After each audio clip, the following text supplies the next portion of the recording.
you know, Skull Thuggery came through and done the business. He hurt his shoulder. To be honest, for what you said on Monday, you did deserve that. Still, good. I'm glad. I hope there's more tragedy that strikes upon him this weekend. Yeah. Hey, relax, bro. No! Relax, bro. Man, no! You see what happens to my enemies, yeah? When they piss me off, when they get under my skin, when they aggravate me, they get put in a spliff, yeah? This car is dented. Yeah, I'm gonna dent it even more. The same way I dented Skull Thuggery's confidence is the same way this damn tree dented his flipping shiny BMW, yeah? Hold that. Hold it.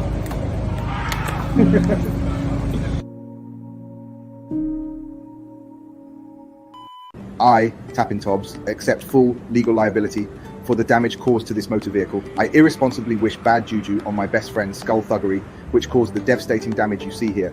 I'm now physically hitting the car to further incriminate myself. God forsake the existence of this tree which did this, damn it to hell. 2 more bludgeoning blows for good measure. 1, 2, please Mr. Thuggery, send the invoice.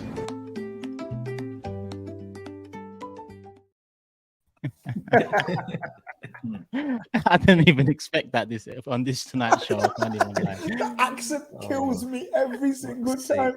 It's what I want to know is where is he finding this AI app? Yeah, using to just say these things. The accent is too much. I Toby. I said to him when that happened, because we were all there. The only person that wasn't there for that was Toby. And I said as soon as that happened, Toby is going to I don't know. It's just like Toby almost forced it to happen. I don't know. It was too close to the previous show. It don't make no sense, really. I'm not gonna lie. Yeah. He's he's been to them witch doctors back home. No. You've been doing something. Yeah. Chill on that. Yeah, I don't mess with no juju, no witch doctors. I don't know, brother. I'm a man of God. The evidence is stacked against you. Because I'm a man of God, and basically, because I'm a faithful man of God, God strikes down my enemies, innit? So if you're getting struck down, then you're basically my enemy. Do you get it? Skull? Man wished tragedy on him this weekend. He did, that was it, yeah. I was like, yo, relax. He's talking again. So listen, then he changed it and he said, oh, it's just a little minor thing, maybe a little scratch or a bump on a car. And that is exactly what happened. I swear to you. It's mad. And it wasn't even a minor, people. I know some people are confused out there. We all linked up this weekend. We recorded a couple bits of content that will come out on this channel later on. Maybe next couple of months or so, we're just going to get edited and you know, polished, because that's how we're moving forward with this channel. We're trying to polish up everything, including this show. So look out for that. Make sure you're subscribed. But yeah, Skull did have a minor accident, you can call it, after Toby wished tragedy, and I quote that, tragedy on him this weekend being the last one. And some sort of tragedy hit to his BMW. But big up Skull. Hopefully the damage is not too bad and it doesn't cost too much, because that doesn't stretch to the big 6 account, my bro. I know you was with us, but maybe shout Toby about that one. But big up for the intro. Skull's channel link is in the description. But listen, I see a few people in the chat already. Cams is back. I see a few scams there. I don't know which one we're getting tonight. Culture Cams or scams. But big up Culture Cams in the building. What are you saying, Cams? Long time. Come on, man. Hey, listen, yeah. You don't know what happens when I come up on here, bro. No one, but you lot know I'm the greatest guest in Big Six history, bro. You might know this, bro. You might know this, but listen, today I come humble. It's early, it's early in the season. There's no narratives that I can build yet. So I'm here for a good time, and you lot are still killing it. So I'm happy to be here, man. Come on, G. For thoughts on Salah? We'll get that. Tranquilo. We'll get into it. We here. Don't love go. And peace. Don't go anywhere. Hey, all right, we're gonna get into it all. But listen, Cam's channel is in the description below. But Cam's is everywhere. Inside Scoop with Harry Pinero. No more FTBL, but I know there's big things coming soon. Hopefully, the return of stoppage time in some way, shape, or form, Cams. Talk soon, man. Announcement coming. Say no more. Say no more. I know the people are looking out for that one for sure. But it's been a little while. I think June was the last one. But he said talk soon, people. So I'm sure something's around the corner. So look out for that. But listen, make sure you show Cam some love. In his own words, the greatest guest on the Big Six. And big up Hugh, GRIZZ, TOBS, Matisse, my channel. All of the channel links are in the description. Show some love, people, and big up the sponsor, Manscaped, too. For 20% off, use the code TB620. Christmas is around the corner. Birthdays coming up thick and fast. If you need to grab something, go grab something from Manscaped. Use the code TB620, and they'll know you're coming through us. Everything we raise through the super chats, as well as the Manscaped sponsorship, we put back into their channel for the content we've been recording and we are due to record in the next couple of months. So big up every single one of you that's purchased something from Manscaped, sent in a super chat, or watched and liked the video. So make sure you like the video because there's 3.4K here. First 5 minutes. Let's get up to 1,000 likes nice and early. So the next time I look, I'm calling for 2,000 rather than 1,000. And it's been international break. This show was due to come out tomorrow or due to be live tomorrow. But with Saeed away on a last-minute holiday and me flying to Barcelona tomorrow morning, I thought instead of missing 2 regulars, let's do it today. So at least 5 of the regulars are here. And who better than Cams to fill in for Saeed? Big up Cams, one of the Big Six guest goats. I will say that from my words. But you know, Cams United, I think that's where we start because in the international break, all of us were chilling. Saeed doing live stream after live stream after live. I don't know what's going on over there. More announcements than wins, they're saying. That's what they're saying. Statement FC, innit? That's what we are, man. We drop statements. We drop statements, no performances. Do you know what I mean? And even the statements suck. So it's like we can't do anything right, it seemed at the moment. But look, United is what United are, innit? Like, we've always been drama, one way or another. Every single season, there's some form of drama that goes on with Man United, bro. Like, I can't remember the last time we had a drama-free year. And the craziest thing about it is every United fan thought this season was going to be the season where it's like, last season we finished third, the Carabao. This season there's going to be drama-free.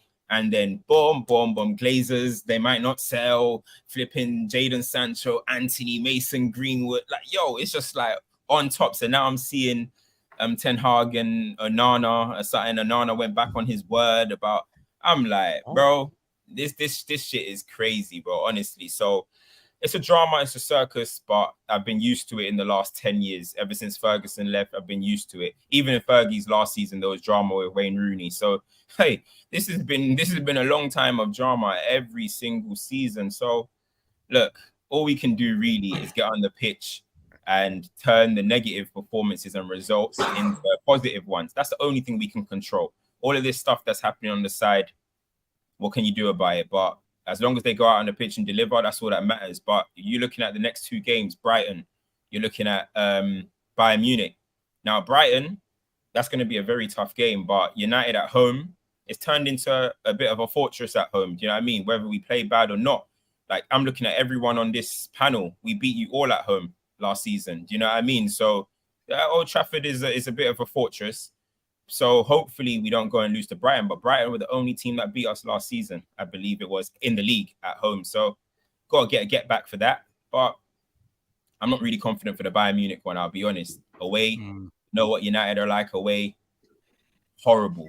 Already held licks to Spurs, already held licks to Arsenal. So Bayern, yo, it's not looking good, bro. But I'm just trying to not walk away. I'm trying to not walk away with what you, man, had last time you linked Bayern. You know what I'm saying, Turkish? Where's KG, man? I should have shouted him for this show. Listen, Thomas Tuchel's got a bone to pick with you, brother, next week. Remind him again. Thomas Tuchel. Yeah, look, Bayern Munich ain't looking too great at home. They're not looking too great themselves. You know what I mean? So the fans are on Tuchel's back. Maybe we can add pressure to him a little bit. So we'll see. But as I said, as long as we don't hold licks like Arsenal, it's a win for me. You know what I mean? That was a famous day, man. Always with the narrative. What's this Onana stuff? I don't know about this. What's he went back on? So basically, rumors is that Onana obviously got dropped from or retired or whatever from the national team after his bust up with the manager. And when we signed him, he still hadn't committed to the national team. So apparently there must have been a word with Onana and Ten Hag that maybe he's not going to go to the AFCON, but now he's recommitted to Cameroon, so he'll be going off to the AFCON. So it seems that there's a little bit of a bust up there. But listen, on this occasion, I'm gonna side with Onana, bro. You can't hold somebody back from playing for their country, whether he changed his mind or not. What are you basically putting out there that you're not gonna sign Africans because they're going to the AFCON? That's not a good message to be putting out there. So I'm fully on Onana's side if the rumors are true. Like you what? Because he's African, you weren't gonna sign him or something. That's crazy. You know what I'm saying? So I got to stick with Onana on this one. It must be so tiring being a Man United fan right now. Like Saeed's exhausted, the poor guy. He's fucked off to Alicante on his own. On his own because he's that tired. The poor guy. On his own, but who took his pictures? That's what I'm. Who's taking the pictures, man? Who's taking the pictures? Wait, come on. You're asking the right questions. This is what I was saying yesterday. Yeah, but put some respect on the brother's name. A man's got a private cameraman. You already know. Come on. he rolls with private cameraman. That pose is legendary. What do we call it? What do we call it? We called it something yesterday. I can't remember the pose we call it. Something. I don't know what you call it, but it's actually iconic. Oh, when tripod, I saw the photo, no, that pose he does. That pose. He looks off into the distance, and you know what? He looked away. He could be looking at anything. Just yeah. But he dipped that with the quickness. I've never. On Saturday, he goes to me, I might go holiday next week. And I looked at him like, what's this guy saying? I might go holiday next week is in 2 days, and this guy might go holiday. Bro, this club it's club Man United, I'm telling you. Yeah, this is what this club does to you. Look, it's good to see Cams anyway after all this time, man, because, you know what I mean, it's been a while still. You know what I mean? Come on, man. Like, last time I see him, like, he was, like, throwing up all these emojis in every chat. Come on, man. Listen. Wait, Matisse, relax, man. You're going to choke on that drink, what are you saying? But I'm happy to see him again, like, you know what I mean? I don't begrudge people's happiness, you know what I mean? He was very happy last season. I just want to ask, like, what gave you the fucking right to be so happy about your club and your fortunes and talk ill of my club? Like 6 months later, yeah, everything that you said about Salah, washed up Liverpool, washed up. Hey, they're still bringing up Salah. Hey, yo. I ain't seen you in it, so we're catching up. We're catching up. This is what brothers do when we ain't seen each other. With family settings, we sit around the table, we catch up, and we say, "Yo, little bro, come here." What's good? What made you get so excited and happy about Man United? One game time. I see you in cup finals. I see you in like matches. You started going matches, Bomber. You started getting matches. Yeah. So I'm asking you, like, what's changed? Like, what's going to change about Man United? Because 6 months later, it seems like one step forward, 2, 3 back. Because right now, it's not one game at a time right now. It's looking peak at it. It's looking one game at a time towards Ten Hag. Possibly, I'm just pointing it out there, one game at a time to get sacked. Because if he loses to Brighton and Bayern, which is a possibility, football is a humbler, he might just turn it around. But if he does, I want to know, is he under more pressure than, for example, let's say, who's the brother at Chelsea these days? I don't even know who's the manager right now. Man, stop it. Poch. So, no, but you know what I'm saying? He's under huge pressure, Cams. Is he under huge pressure?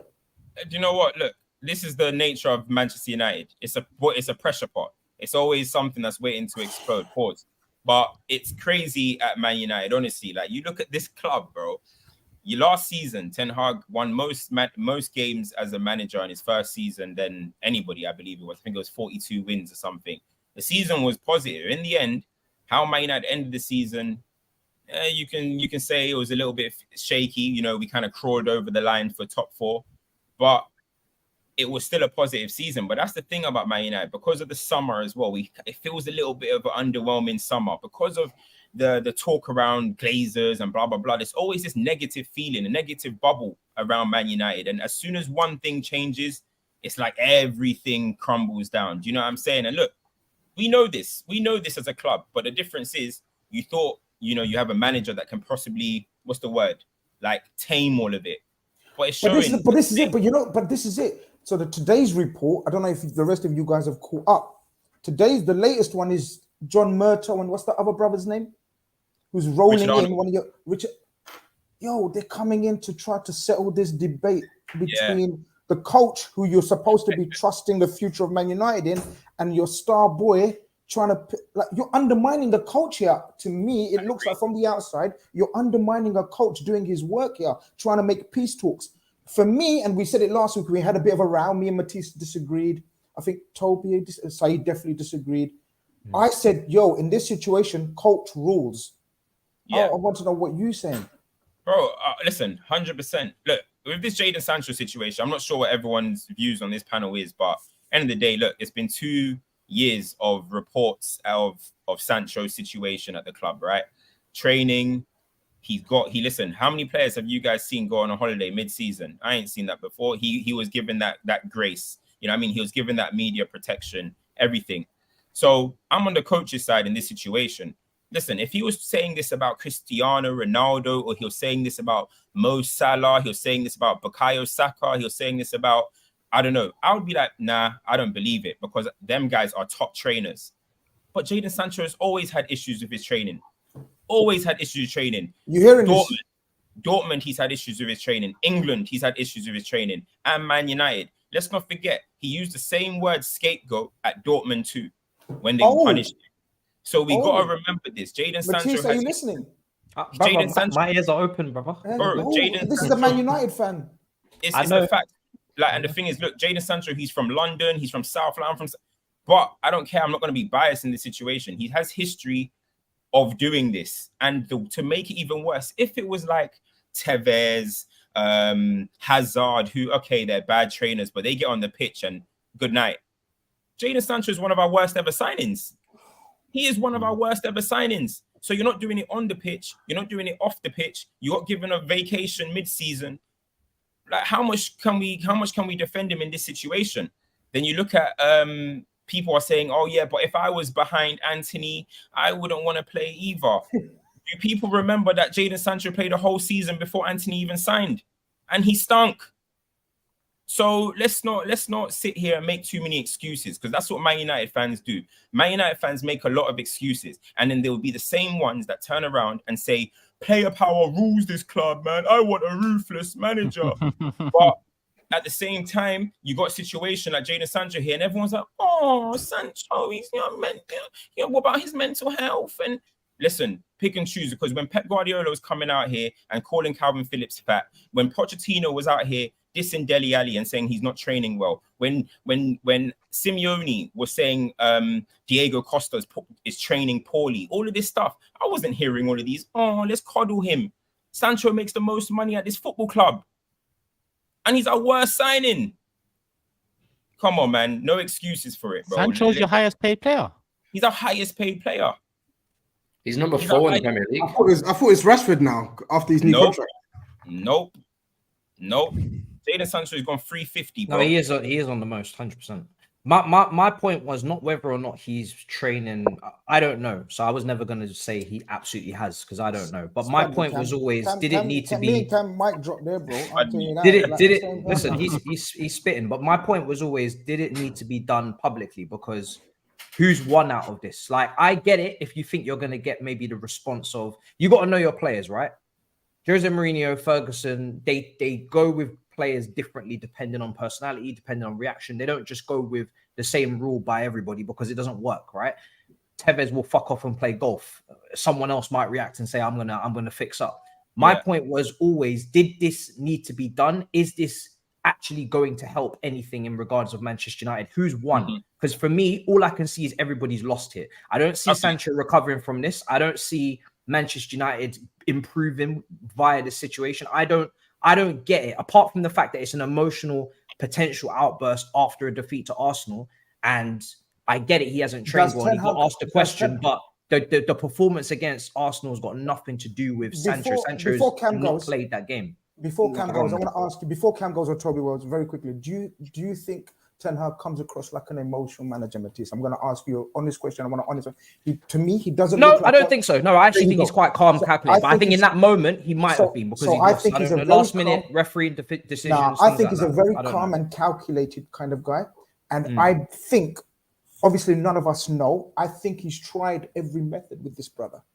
I think he's tried the softly approach. I think he's tried to give him 3 months off. I think he's tried speaking to him, coaching him, changing the training method. And I think he came to a point where not reactionary, but he thought, let me just try this last, calling him out in public. And you're saying who can win out of this situation? If the way the bosses are carrying on, it's a no-win situation, how they're trying to make this up. Otherwise, you leave this in the hands of the coach. And if the player comes back strong, kudos to the coach. And if the player was weak and fucks off, still kudos to the coach. That's the way I look at it. I fully gone. I know you're going to say something.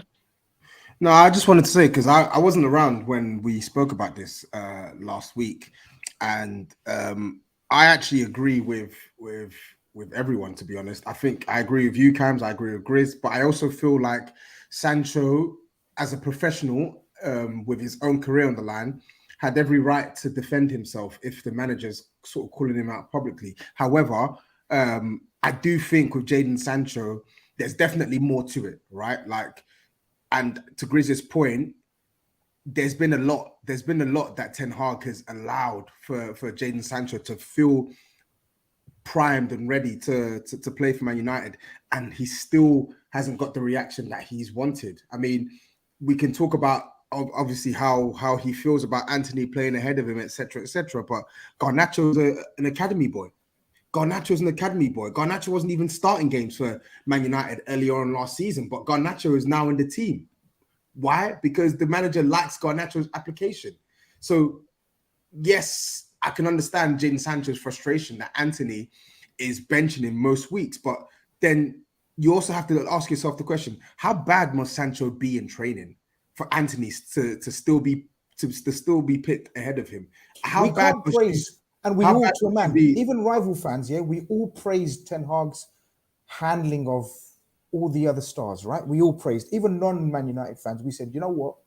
He handled himself nicely in his first couple of windows, and all the drama around, was it Pogba at the time as well? Ronaldo, Maguire, so many Yeah, issues but the difference is those dramas landed at his doorstep, right? He was reacting to things that happened. Ronaldo chose to do the interview with Piers Morgan, so he had to react. But Ten Hag was asked I about think he Sancho. made, he was. I don't think he made anything though. Matisse, you say he could, but I'm saying he could have. I think he could have reacted to that in a more. He could have. You're right, but in the end of the day, he's being honest. He's being honest. He said that he wasn't happy with the guys' training, and that's why he wasn't selected in the team. They asked him. It's not like he spoke with such vim. He's just blunt. He just said, "Yeah, like it is what it is." Like, and I think if it was a case where Jadon Sancho hadn't gone through what he's gone through, and hadn't been as disappointing as he has been, hasn't been given the olive branches that he has been given, I would understand it, right? But after 2.5 years now, well, approaching 2.5 years now, and the manager's still having to try and pull a reaction out of you, something is up. Something is up, man. And I feel like at the very least now, Sancho, it's either you react to it positively and try and work your way back into the team, or you try and push for a move. Because let's be real, the transfer has not worked. It's been a complete failure. And the thing is, right, as GRIZZ said, and TOBS, when you've been given so many opportunities, or not even so many opportunities, so many different ways of trying to handle someone. I get what you're saying, Matisse, in terms of there's different personalities. If he did this on the first opportunity, I'll be like, whoa, you know what I mean? There's some people you got to put your arm around. There's some people you'll scream at them and you'll get a reaction. Do you know what I mean? Like Fergie was great at that. But at the end of the day, there's been so many different situations in which he has tried to help him, in which he has tried to get the best out of him. So maybe this is the last moment where it's just like, well, I'm going to do this. Maybe let's see how it gets a reaction from him. And the reaction was to basically say, oh, I'm scapegoated, I'm this, I'm that, whatever. I agree with TOBS. You're allowed to respond if you want. But then if you're going to respond, then there's going to be consequences, or there's going to be a situation. And if they don't want to resolve it, then so be it. Sancho's not done anything at this football club. At the end of the day, he hasn't done anything at this club. So he hasn't played for England for 2 years. Yeah, I mean, this is what it is at the end of the day. He doesn't even come into the mind of England squad right now. Like, honestly, I forgot that he was even English. Exactly. And it gets to the point where, all right, cool. If they do resolve it, any of you lot putting your money on Sancho just now going on some crazy form? No chance. No There we chance. go. No. Then there'll be races, bro. I do think I feel like this situation is going to reach. It's gonna. I think like it's reached the, like you said, his Man United career is at a crossroads. What I don't like about all of this isn't that Ten Hag called him out, because I think Ten Hag at a point there's only so much a manager can take. What I don't like from all of this is the witch hunt that's now on Jadon Sancho as a player, as a person. Some of the articles that have come out, some of the noise that's now all of a sudden, all these stories that are now coming out about him and his demeanor and stuff. But I think it wouldn't be as worse or as bad as it is if Sancho kept quiet and put his head down and carried on working. The fact that he'd done that, I think that's what's the word? Lit the touch paper with the media.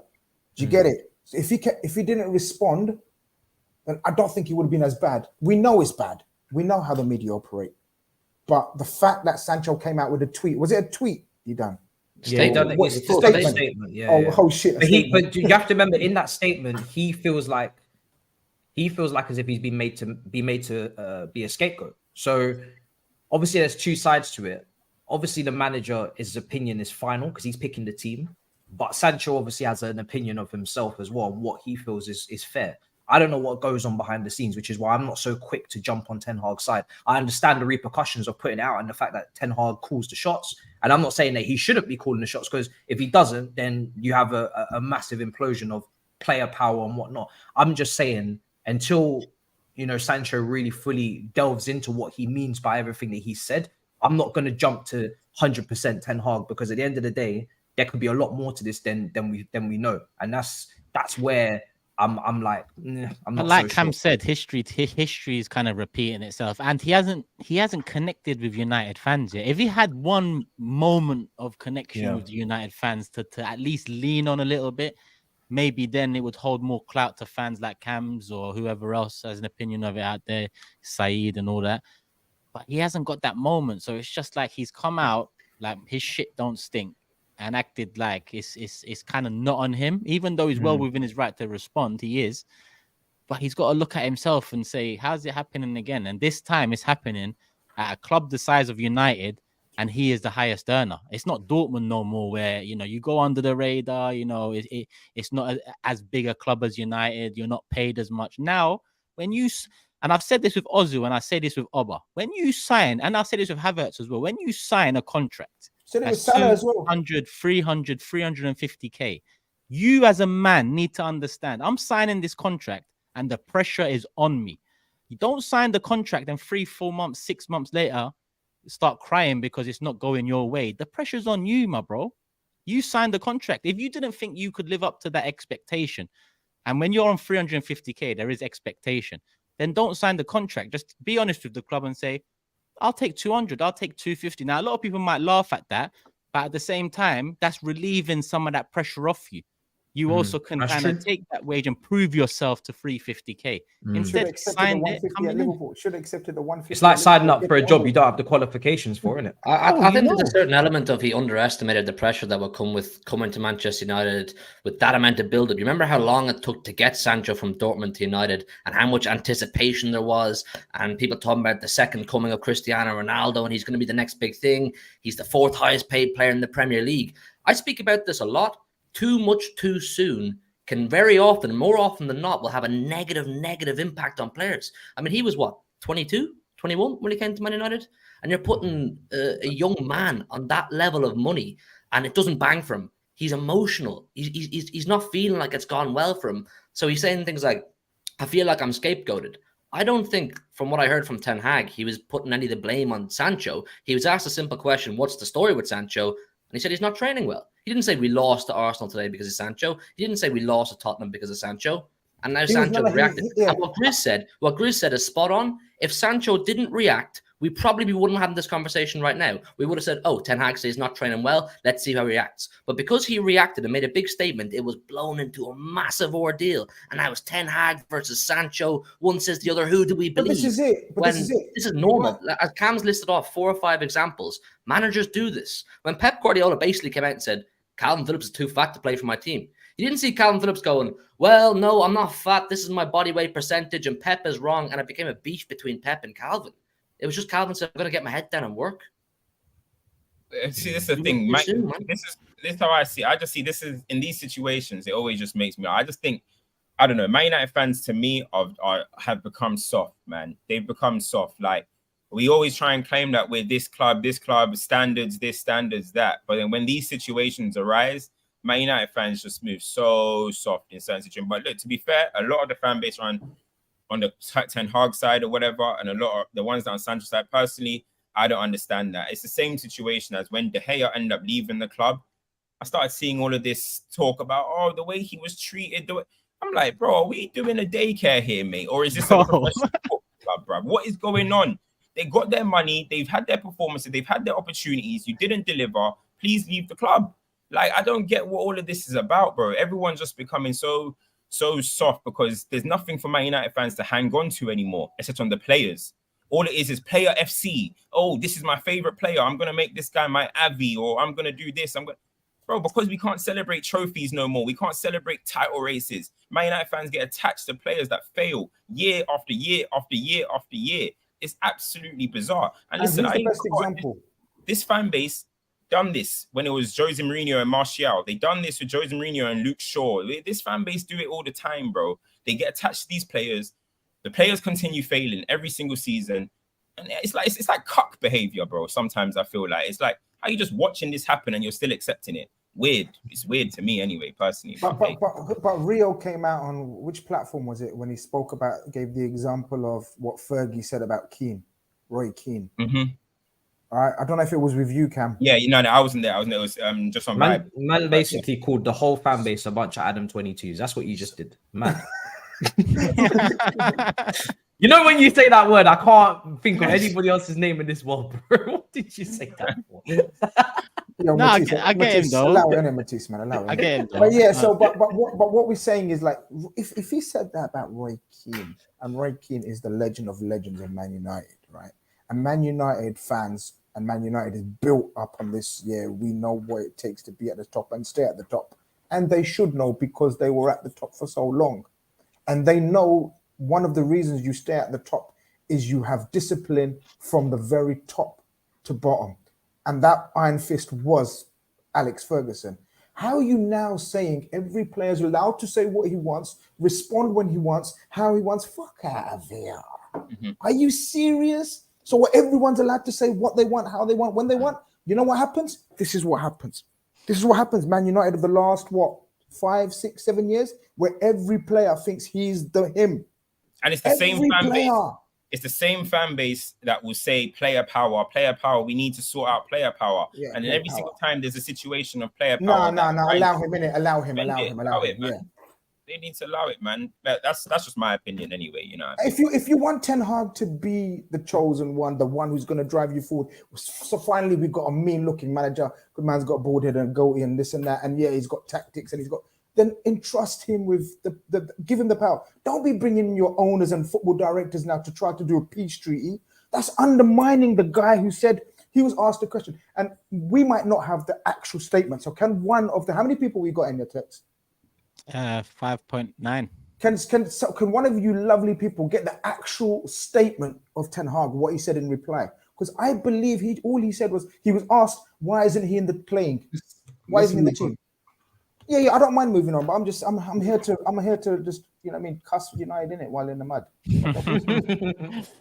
But you know what? Amongst this controversy, listen, Arteta's been through a couple of these moments. You've got to make it work on the pitch to cover your tracks off the pitch, and that's something that Ten Hag needs to do over the next. Because this has happened so early on in the season, with the let's say with the Oba situation, even with Ozil should have moved that summer. He didn't. Arteta said, you're not in the 25-man squad.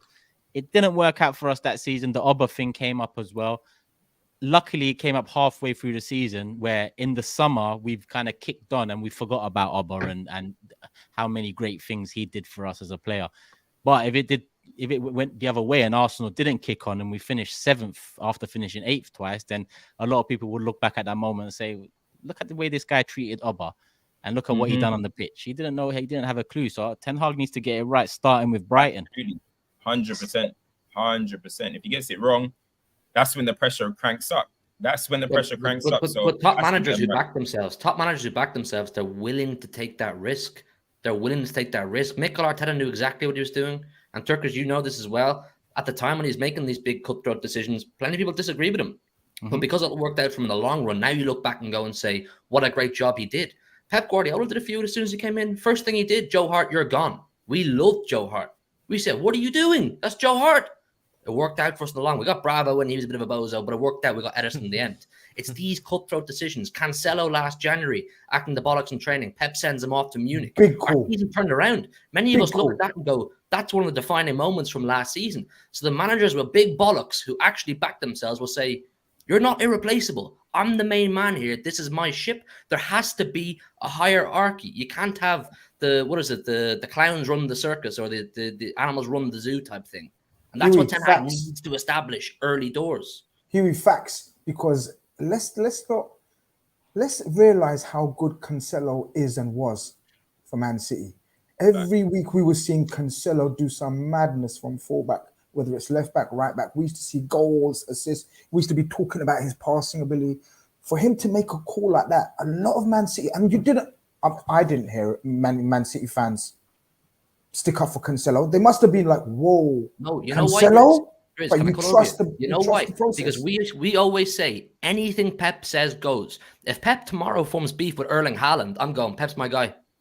Pep's my guy. That's it. Where there's no, but what does Haaland think? Or what does the player think? And we don't know the full story. No, Pep's my guy. I trust Pep. He's the lead of the ship, whether you like it or not. You think it's fair or unfair. Unfortunately, you can't compare these disputes at a football club to, say, life in a 9-to-5 office, where if a manager calls you out in front of your office peers, you can go, well, you're damaging my reputation. Football's more cutthroat at the very highest level than that. People are willing to step on each other to stamp authority and make sure their ship is running correctly. Pep does it. Klopp's done it. Arteta's done it. Ten Hag to run Man United, one of the clubs with the biggest pressures, if not the most pressure in England. Get your ship in order. Get everybody understanding who's the boss. Or else you're going to have situations like this arising all the time. That's facts, but you're gone. No, and let's be honest, all these examples, the best example for me is for me still the greatest manager of all time. Sir Alex, Jaap Stam, David Beckham. I think Van Nistelrooy at the end, he did the same too. So he's done this to players that, you know, Sancho can't even lace their boots. Yeah, but the thing is, these lot, obviously Fergie had credit in the bank and all this stuff. Look, forgetting about Sancho or whatever, people would think this will mean now, oh yeah, that means, listen, that I'm screaming, oh, Ten Hag, everything Ten Hag does is right. It's not. At the end of the day, I still ain't seen Man United play with any identity on the pitch. So this ain't going to divert that from my attention. I'm still thinking about what's going on the pitch. How's Ten Hag handling this club on the pitch? And so far, it's okay. You know, last season, we found a formula in getting results, but the identity wasn't there. In the second season, I need to see identity. This is the second season. You've got some signings in, and I need to see an improvement for Man United. So, like, look, a lot of people think just because this Sancho situation, I'm siding with Ten Hag. It means that I'm thinking, oh, Ten Hag's a great manager and he's doing great things. No, at the end of the day, Ten Hag's not really done anything. We hit our minimum expectation, and now we need to kick on. I'm not trying to see Man United 5th, 6th, 7th this season. I'm not trying to see Ange come into Spurs, transform them, looking like champagne football, while we're here playing what? You know what I mean? So there's still a lot of, I still got a lot of lights on Ten Hag as well, bro. I don't care. Yeah. Still a lot to find out in the coming weeks and months ahead. But listen, we've got some super chats in. I've just checked. We've passed 1,000 likes. So listen, Big Six community, love for the love. Let's try and hit 2,000 likes next, because we've now got 6K in the building. Appreciate the love as always. And let's look at some of the super chats before we do the predictions for United Brighton. Brighton, Munich, then Bayern Munich. It could be a long week for Saeed and Culture Cams. Oh, Cams alluded to that already. CP3 says, hold licks like Arsenal, Cams. Man, I'm forgetting what they did at Tottenham's ground as well. Always on to Arsenal.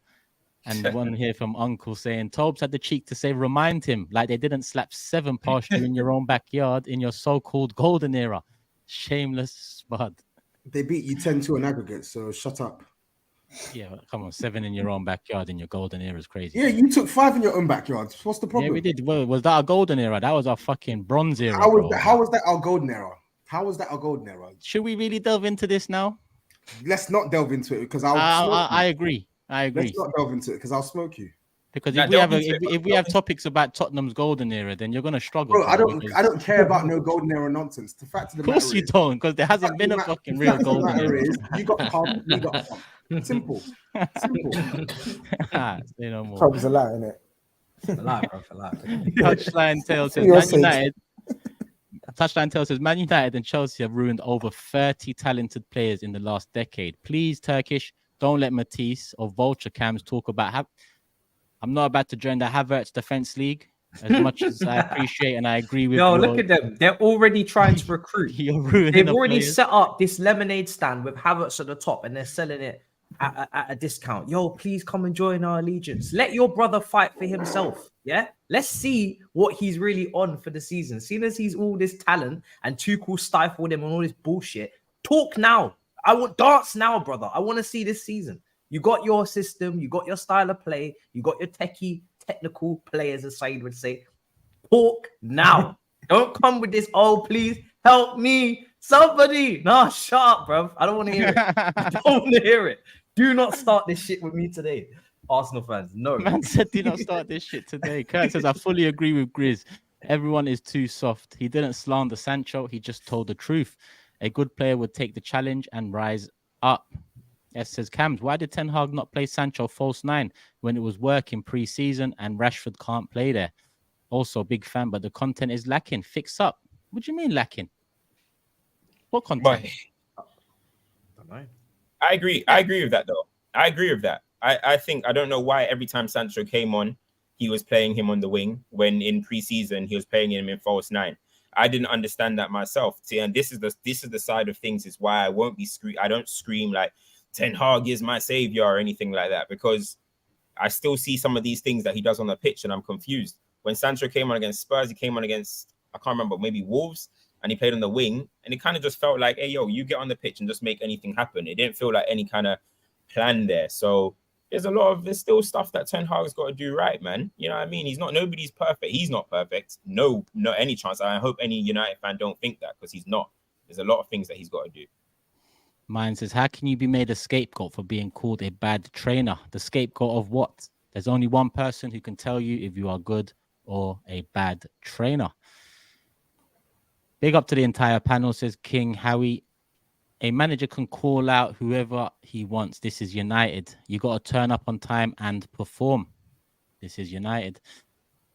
Mohammed says, I don't know if Sancho cares like that. He probably trying to chill and see that contract out and make his bread. Doubt he'll push for a move as well. No one else going to pay anywhere close to the salary he's on now. It's easy to say you doubt he cares, but, you know, that's the reality of football now. Some men are more in it for the money than they are to actually have a career that they look back on and say, I done my thing, which like some people will say is fair, make the money. I hear that. I hear it. But when you sign that contract and you're making that money at Man United, then best believe that you're going to be under some pressure. Mo again saying, Cam spitting facts. Shame more United fans ain't like this. LOL. And we've got one here saying Sancho should have stayed quiet and let his performances on the pitch make a statement. Anyways, love the panel and love from India. Also, GRIZZ, thoughts on Asia Cup? Yeah, come on. You already know Pakistan gonna get that. Pakistan gonna get that. Speak soon. What do you think of Sancho's replacement, El Ghazi? Great signing, don't you think? Is that happening? Nah, it's not happening. If it happened, I would have been Ten Hag out. 100%. No, there's not even a question about it. Let's not even talk about that. It's not happening. You know what I mean? Yo, man, he passes the eye test, man. Allow it. The eye test, you got no eyes. Eddie says Ten Hag's word isn't gospel. That man. There's more than he tells us. I think he's saying lies. Yeah, Man lies. All his press conferences. All his press conferences. Love for that, Eddie. And one more here, not on the subject, but towards Cams. Cams, you said Messi should win Ballon d'Or because it's a World Cup year and he performed. Why didn't Mbappe, Griezmann, Iniesta, Xavi, Muller, etc. win it? Even Schneider's campaign plus a treble in 2010. You know what? Yeah, with the Ballon d'Or from like 1982, I think Paolo Rossi run it, and it went on and on and on. Maradona couldn't win it because he was South American and stuff. But when from like 94 or 90 or whatever, everyone that won the World Cup up until Messi in 2010, which I understand sounds a bit crazy, but Messi scored 60 goals that season. That had not been seen in football in decades and decades. And if you see the Ballon d'Or breakdown, Xavi and Iniesta came second and third, and it's like they split the votes between them, bro. They were so close, neck and neck, and Messi was just a bit in front of them. So I think voters maybe couldn't decide between Xavi and Iniesta, and it was Messi that ended up winning, but he scored 60 goals that season, and at the time that was unheard of, bro. Ronaldo scored 42 the year before, 2 years, and it was like, wow, 42 goals in a season, and then Messi scored 60 that year. So listen, personally, I agree. I don't know if Messi should have won it completely. I would have probably given it to Iniesta, but that's the way it goes, in it. So I can say really. It is what it is. LJ says Cams was going full cult if El Ghazi goes United. Grizdiola on your neck. And last one here, off subject, but a very nice super chat. Steven says, congrats on the weight loss, Saeed. He's done well over the last year or so for sure. So big up Saeed, man. Enjoying out there on holiday. I don't even know if he's tuned in, but he's enjoying out there on holiday. So I'm sure he'll catch up with it, Stephen, and see your comment. Love for the love. United, Brighton, prediction time. Obviously, I'm top of the league, so I predict first. Let me just remind everyone how the league's looking. There we go. So it's me, TOBS, GRIZZ, Saeed, Hugh, and Matisse. All right, let's go. Man United, Brighton. Hojlund's going to start, innit, Cams? Yeah, he should. Well, I hope so. I don't want to hear no fitting in hype. Evan Ferguson off the back of that hat trick. I'm going to go. Injured Turkish. Are you serious? Are they getting live? Yo, I'm helping you all out, man. I'm also a community man. What? Evan Ferguson's not available? Evan Ferguson's No, out. he didn't say that, man. You man heard different, man. You're a liar. What was just said, bro? What's going on? He didn't say Evan Ferguson. No, Ferguson. He said Mo pays out. No. Yeah. Bro, he don't even play for them no more. Stop this. Well, he's out there. Did I lie? He's not fucking He's trying to get up on predictions, bro. Yo, Hugh, talk your talk, man. I've gone for 2-2. I'm going United 2, Brighton 2. Tobes, you're second, so you're up next. I know how this game goes with United, man. I'm going for a United win. I think Ten Hag is going to get a result here. So I'm going to go for 3-2 to Man United. 3-2. Grizz, third. Where is it? Old Old Trafford. Oh, fuck. So they've got no Ferguson and Old Trafford. They're called live, man. This would have been huge pressure if you lost. Actually, can I change it to 3-1? No, why'd you always do this? Once it's gone from you, I mean, are you a dickhead? Yes or no? Can I change it to 3-1? I'm ignoring what this old man's saying. So. It's on me though, because it's on me. It's on me. It's my light. My light's on me. You always does this, bro. You always do this. Calma. So can I change it or not? No. All right, cool. Fair. 3-2. Go on, Grizz. I'm saying United 2-1. United 2-1. And Saeed sent the same prediction in. Saeed's gone 2-1 United. Cams, what are you going for? I'm going to go 2-1 as well. 2-1 as well. What was that laugh about? Is that an option? It's reluctant, but we might scrape one, you know what I'm saying? 3 goals, I don't see us scoring 3 goals, man. Hojlund might burst onto the scene. Yeah, man. We'll see. Back Hojlund, back Bruno. Back the Bruno hype. Bruno hype. Who's next? Hugh. 2-2. 2-2 as well. And Matisse. 2-2, yeah. Oh, come on. You're going 2-2 as well, yeah? Yeah. Cool. So we've got 3 draws predicted and 3. I'm not doing the chili falling. challenge because it's been taken off the shelves. Someone, so we're not doing that. You are doing it. That's because someone took 16 of them, bro. Yeah, that was the rumor. Apparently, he only took 1. It's off the shelves anyway, man. You're good. It's not being sold anyway. It's done. Trust me, we'll find it. Don't worry. No, you won't find it. We will find it. If you find it now, it's either if you find it now, it's illegal. So I've got one. I've had one. What do you mean? I've got You one. I better ordered it. dispose of that, bro. That's illegal. I ordered it about 4 weeks ago, bro. Yeah, dispose, man. Dispose Nah, of that. bro, it's ready. Put You it need in to, you need the to- shredder or something. We will Matisse, you be need there. to- We will be there. We'll be there. Believe You in need to yourself. You need to be stop making these predictions. You need to stop being the last one to make these predictions, man. That's what I'm saying. Forget the excuses. That's all the predictions in. Me, Hugh, and Matisse have gone 2-2. Saeed, Cams, and Grizz have gone 2-1 to United, and Tobes has gone 3-2 to United. I will publish it on the socials at the Big Six Show, Instagram, at the Big Six Show, Twitter, at the Big Six Show, TikTok. Our TikTok is up and running now, so we'll be clipping up the show after every show, and obviously the pre-recorded content too. So if you're on TikTok, which it seems like many people are, then go ahead and follow us on TikTok too. Next big game, I'm gonna say West Ham Man City is probably the next one on my list. That there is a few tasty ones this weekend, but West Ham City, Hugh, it's quite a big one, I think. I mean, West Ham have started the season quite well. Yeah, I think there are 3 wins and a draw so far this season. West Ham fans, some of them saying they're playing better now without Declan Rice. They spent the money well. Yeah, no. Don't forget your manager wanted to pay 90 M's for him as well. It's not just us. Very well, we didn't. We also wanted to pay 50 for Harry Maguire and 60 for Fred and all this, and we didn't. And look how we turned out. So we're all right. But checkmate. Yep. So West Ham away, man. Yeah, a chance to go 5 from 5. We've had a great start to the season.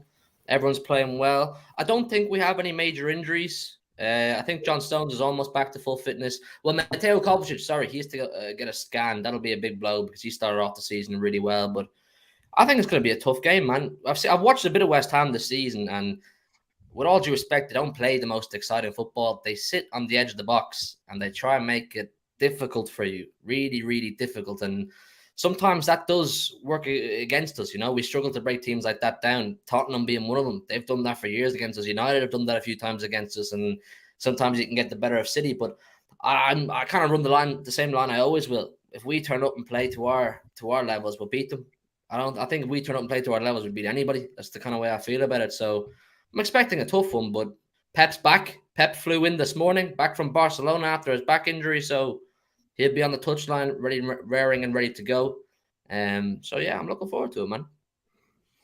He's trying to make City struggle sound tough, man. Allow it, man. I'll be open and honest about the fact that I think we're going to win the league easier this year than we did last year. I'm open and honest about that. I think we're going to win the league more convincingly this time around. I really want that 4-peat. And I think the players want it too. I think the manager knows no one's ever done it before. There's history at stake here. We'll have done everything at that point and more. I want this 4-peat, and I think we can do it nice and early as well. I'm willing so.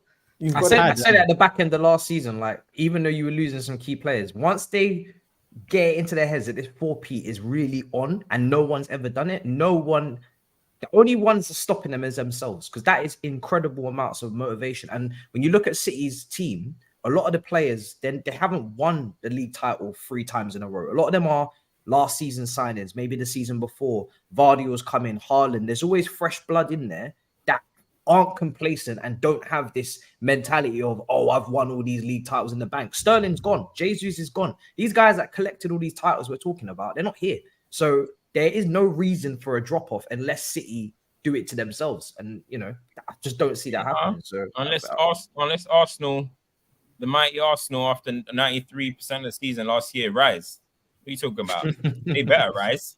You know what I mean? You got the numbers readily available, don't you, mate? Of course. We're talking. What do you mean? Like, we're talking about what? City are going to cakewalk the league or something after Arsenal have improved this summer, and after Arsenal got so close last season. Hey, I don't want to hear this talk, people. Is this what's been going on in this? This what's been going on like defeat party. Well, improve. Arsenal rise. You better improve is very. What's the word? Is it improve is. Why is it subjective? No. What do you mean? You know, Havertz is that an improvement? What about Declan Rice? Declan Rice, Timber. Declan Rice is an improvement, but Timber's injury plus Havertz.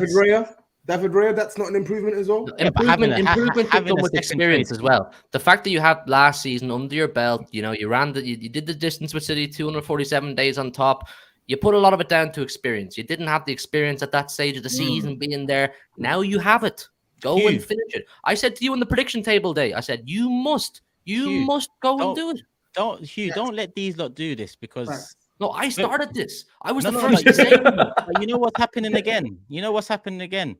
Man City win the league, Arsenal trending. Man City win treble, Arsenal trending. We're on Man City now. We're about to talk about West Ham away.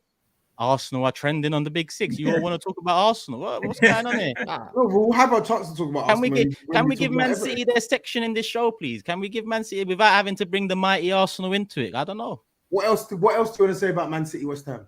Go on, tell us. I There's don't know, nothing the you lot floor can is- say the about floor City. is There's ours. nothing to say other than Yeah, we're yeah, in so it I right want now. you to tell us what more is there to say about West Ham, Man City. But you haven't spoken on West Ham City, have you? Yeah, and so I don't have anything else to say. Like, But Man you haven't City- spoken. There's no else. Something Yeah, but else. I don't have anything to say. Man City are going to go there and win. So you They got haven't nothing to say. You're on a Big Six panel show. We talk about every club in the Big Six, and you've come here unprepared, nothing to say about Man Not City, unprepared. It's not unprepared. the three-peat What can I add? champions, What and can all I of this. add? What can I add in addition to what Hugh said about Man City, West Ham? They have Give a your strong- opinion. Yeah, they're going to win. I gave my opinion. They're I going to think win I the game. think we're disrespecting West Ham a bit though, because they do have 10 points and they do. I'm not saying that they played the best stuff, but they have gone to Brighton and bounced them with their way of doing it, with their style, which is probably the way that others should have approached it, maybe like a Newcastle.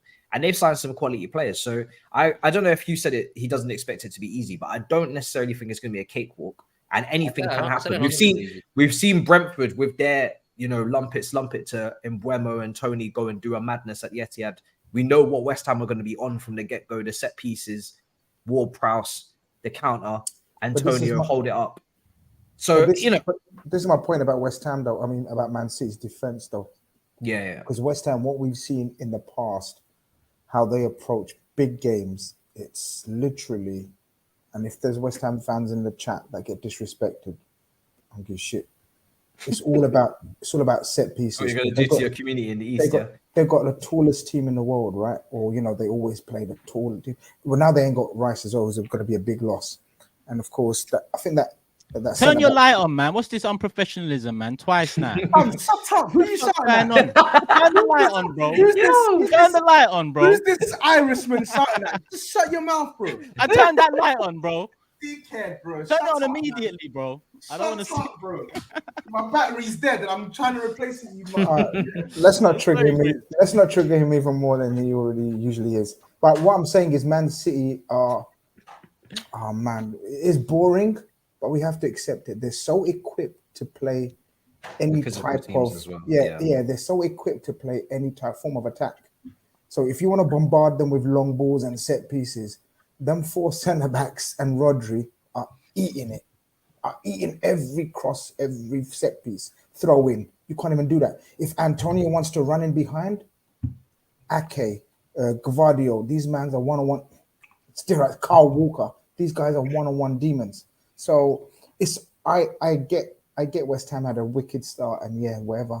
Man City are just a different thing. And usually our hope is Man City start off slow, and then they've even About started 12, off- bro. Yeah, it's long. And they're not even Long. got going yet because we saw it against Sheffield United. Four Some people. games they're not even really. That's what I'm saying, man. The running theme here every week is you lot are going to just expect City to win each game. So naturally, we're going to talk about who could potentially catch City, which is why Cam said to Turkish, you are in line for that. You're next in line to be spoken about as the one who should be catching us. You should be talking about overtaking us and outdoing us.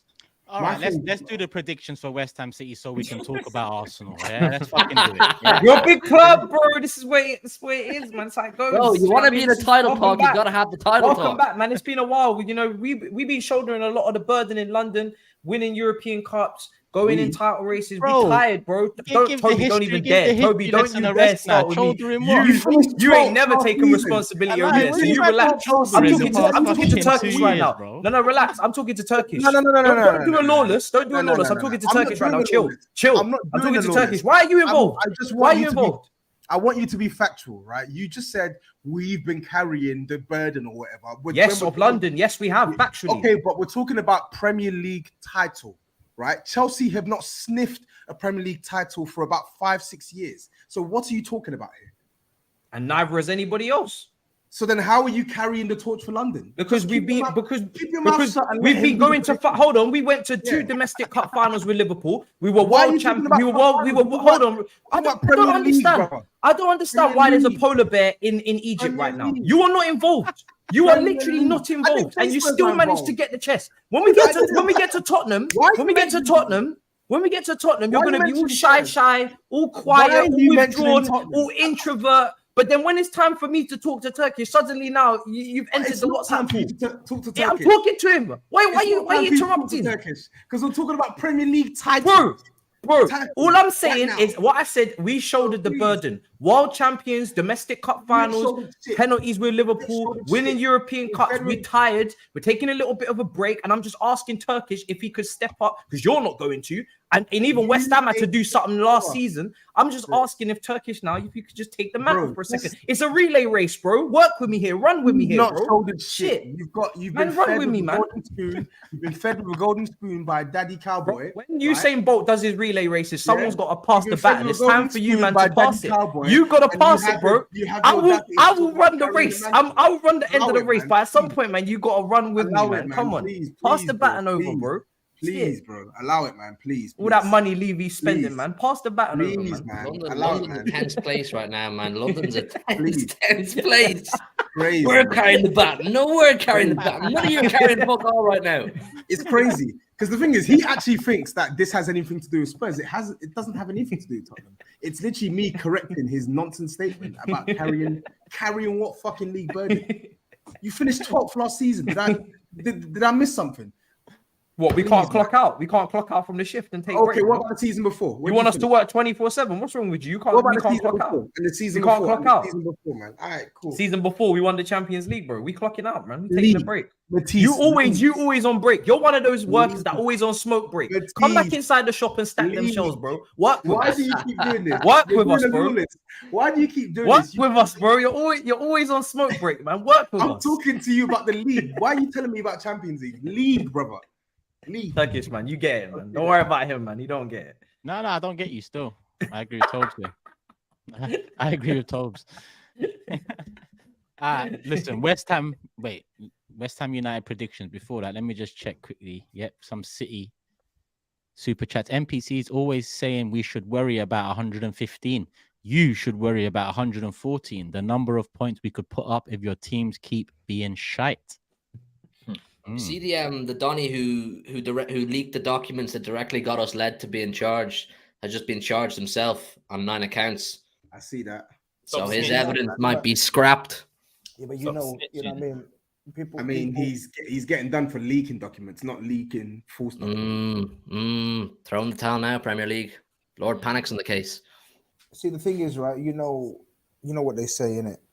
It takes a criminal to catch a criminal, innit? Man said, you know what they say. Wise man once said. Masum says, if you want to play footy, we'll do it. If you want to go man versus man, we'll do it. With ball carrying, dribbly boys, mix it up. City is Stokes on steroids. Mateus says, nah, don't forget we were first the year with Tuchel before Arsenal got a pumped up chest. Tobes can't speak, period, as a Spuds fan. And yet here I am Someone speaking. else in the chat said Deshane and Sully are going at it, but they're both dead. Hey, that's a good I had to say that. It wasn't a super chat, but it's an unbelievable comment. fair. Unbelievable comment that I read there. I've actually been called him before, you know, Ashley Waters from That's a uni. good one still. Yes. JB says, big up Matisse. Listen, we're Chelsea fans, but you don't need to replicate our club's current form with your predictions. Jesus, salute to all you, man. And another one here on Chelsea. Listen, if anyone's sent in super chats on other subjects, other clubs, all of that, I'll get them in when we're talking about them. If we've already moved on from that club, I'll get them in right at the end if we've got time. Blaze says, Matisse, do you think Chelsea will finally get a left winger next season? Seeing Mudryk against England hurt my core to think Arsenal could have been the victims instead. Sick of this club, man. A man said finally. I'm not talking about new sick players. of this club. I'm not 90 million pounds on Mudryk. I'm not 60 talking about million on Nkunku. 50 on Sterling. Bruv. I'm not in the 50 on business of Sterling. I'm not in the business with talking about new players. I've argued enough on the TL Nonsense. with a certain Alex. I'm wasting no time. I've argued with the guys that are like, yo, we could just go get the next one. It's like an addiction. It's like we need to sit in a meeting now in a circle and talk with ourselves and say, actually, we've signed enough young players now. There's always going to be another one up and coming, whether you like it or not. And we can get into this cycle of just buying more, because the next one. There's a 16-year-old that's going to be 18, 2 years. Cool. We're going to want him too. It's about time that we just said, listen, we've invested in this one. We've invested in that one, actually develop them. And then we go from there. But it feels like a spiral of just, but this one. Okay, but what about the one that you just got? Are you going to demote him? What are you going to do with him? Sell him? He's on a 7-8 year contract. So for me personally, I'm done. But some people aren't. So I don't want to hear about these new names. I don't care how good they are. We've literally triple, quadruple stacked in all positions with young players now. So develop them. Yeah, you're going to cook in 2042, man. Huh? You're going to cook in 2042. Bro, Who's Alex? Is that your guy? Yeah, that's my guy I used to do podcasts with. He's very big on the next up and coming talent, which is all cool. I get it, but we've already signed a lot of up and coming talent. So at some point we must rest. Otherwise, they're all gonna flop. They're gonna just be stifled. Say no. And we will be there. I bet you will. Hell yeah. I thought you two was at war on Twitter or something. Nah, we're always arguing on Twitter. We're all love. Oh, say no more. All right, West Ham City prediction time. Obviously, I'm first. 3-1 City. Tobes. 2-1 Man City. 2-1 City. Grizz. 2-0 City. 2-0 City. Waiting on Saeed's score right now, so let's move straight on to Cam's. 2-0 City. 2-0, so we got a clean sheet there. 2-0. Moving on to Hugh. 1-0 Man City. 1-0, yeah? Mm-hmm. Why so light? Got a feeling it's one of those games where it'll be tight. They'll set up on the edge of the 18-yard box. We'll have to break them down, and Haaland will find a winner somewhere. Cool. I've got Saeed's prediction. He's gone 2-1 City. Matisse. 3-1 City. I was just gonna say all of us different scorelines, and Matisse has to go and copy something. But I know it's not. I know you're last. I know you're gonna copy. It wasn't. Yeah, that's not my intention. You know, I want people to know now. Matisse has just copied 2 of the first 2 predictions I've made. You see what you lot have done? Yeah. Now he's allowed to copy me. But it's cool. It's cool. Yeah, but that doesn't benefit me anyway. So it's not. It's all fair. It's all fair. It's cool. No accusations. I had that prediction regardless. I'll do the accusing. It's genuine prediction. Matisse ignoring, man. I know when someone he lacks honor. He lacks honor, bro. Cool. Matisse and I have gone 3-1 City. Saeed and Tobes have gone 2-1 City. Grizz and Cams have gone 2-0 City, and Hugh has gone 1-0 City. So all wins all round. Next up, let's talk about the team that's apparently, their shoulders are hurting from God knows what over the last fucking 2 years. But Bournemouth away, are you going to bounce back or are you going to continue being this? Sorry. What's going on here? You're playing Everton. Wait, why are we not speaking about that? We are going to speak about that. No, let's speak about that now. Arsenal, I thought that would have been a normal segue to talk about you guys. The challenges. Liverpool. Bournemouth, Chelsea. No, you guys are the chasers. I thought that would have been a normal segue. Yeah, we can go Arsenal. I don't mind. I'm looking at Chelsea. They've just lost. They've got Bournemouth away. It's a tricky one for them. Whereas with Arsenal, everyone's a tricky one, man. We should have the ball with Everton, right? Bro, keep the title talk close together. City then Arsenal, you know. Fair. They want to listen to the big dogs first. That's no problem. But Everton, Arsenal, Tobes, you want to speak? I want you to speak on it, bro. Oh, now you want me to speak. Yeah, bro. What do you want to say about Everton, though? I want you to speak on it because your record there is kind of stinky. Are you going to win or not? I said your record at Goodison as of late is kind of stinky, bro. No, it is. Very, very, very stinky. But we win on Sunday. Score? You want my Straight prediction away. already? I thought we want to talk a Yeah. little bit. Yeah. I thought we want to Oh, talk a little bit. prediction. Hey, hold tight for my prediction. I'm going to predict first anyway. It's all good. But yeah, we should win. We should win it. We should win it comfortably. Everton have started the season poorly. They've probably deserved something from a couple more games than they've got in the first 4. But listen, Should or will? oh, you like the intricate details of the I wording really now. do. Right now, for me, it's all about It's the typical him. specifics. Well Very said. specific. It's What's typical him. typical me? You know, typical. You fence it. Yeah. Should is the word to use. None of us are what do you call them? What's Mystic Meg? Mind readers, yeah, mind readers. No, what's Mystic? Is it mine? What's Mystic Meg? Fortune teller. Fortune. Yeah, none of us here are fortune tellers, bro. We deal with shoulds and coulds and woulds. You're a disgrace, man. I swear to God. You can't deal with musts and wills and I hear a lot of you must all of the time. So how come now we're not doing you must? What happened? What did we? What's going on here? No, we must. No. Season. All jokes aside, we must be Everton. Come on, like that's we're not talking about the league title here. We must be Everton. It's long going 4 to 5 points behind City this early on in the season. If we don't, I mean, look at last season. I mentioned it on my preview for AFTV. It's not out yet, but I said last season when you look overall at the eventual collapse, one of the big blows, the first big blow really came against Everton. In that game we lost against Sean Dyche, because that was leading up to the first City game where we had a 5-8 point lead. We lose to Everton. We draw to Brentford. We go into that City game, giving them a chance to go top. So last season, that was the first big blow to our title hopes when I look back at it overall.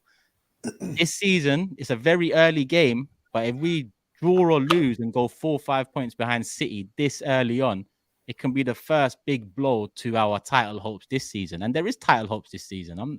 Man, don't skirt away from title hopes. We should be the closest challengers to Man City. We should. Will you though? You must. Will This you is where- challenge this is City? where the- Because listen, from what I was just listening to just a second ago when Hugh is speaking, it was sounding very defeatist in here. Like, oh, City are just gonna win the league. That's it. You know what I mean? Let's prepare for next season type thing. Nah, that's not how it should be. Nah, you didn't hear that from me. Remember when I came on Big Six a year ago, whatever, it was about 16 games in. And I said to every single fan base, on every single Arsenal fan on here, I said, if Arsenal don't win the league, you know it's going to be a historic bottle. And everyone was like, how? And what ended up happening? You lot made history with this bottle.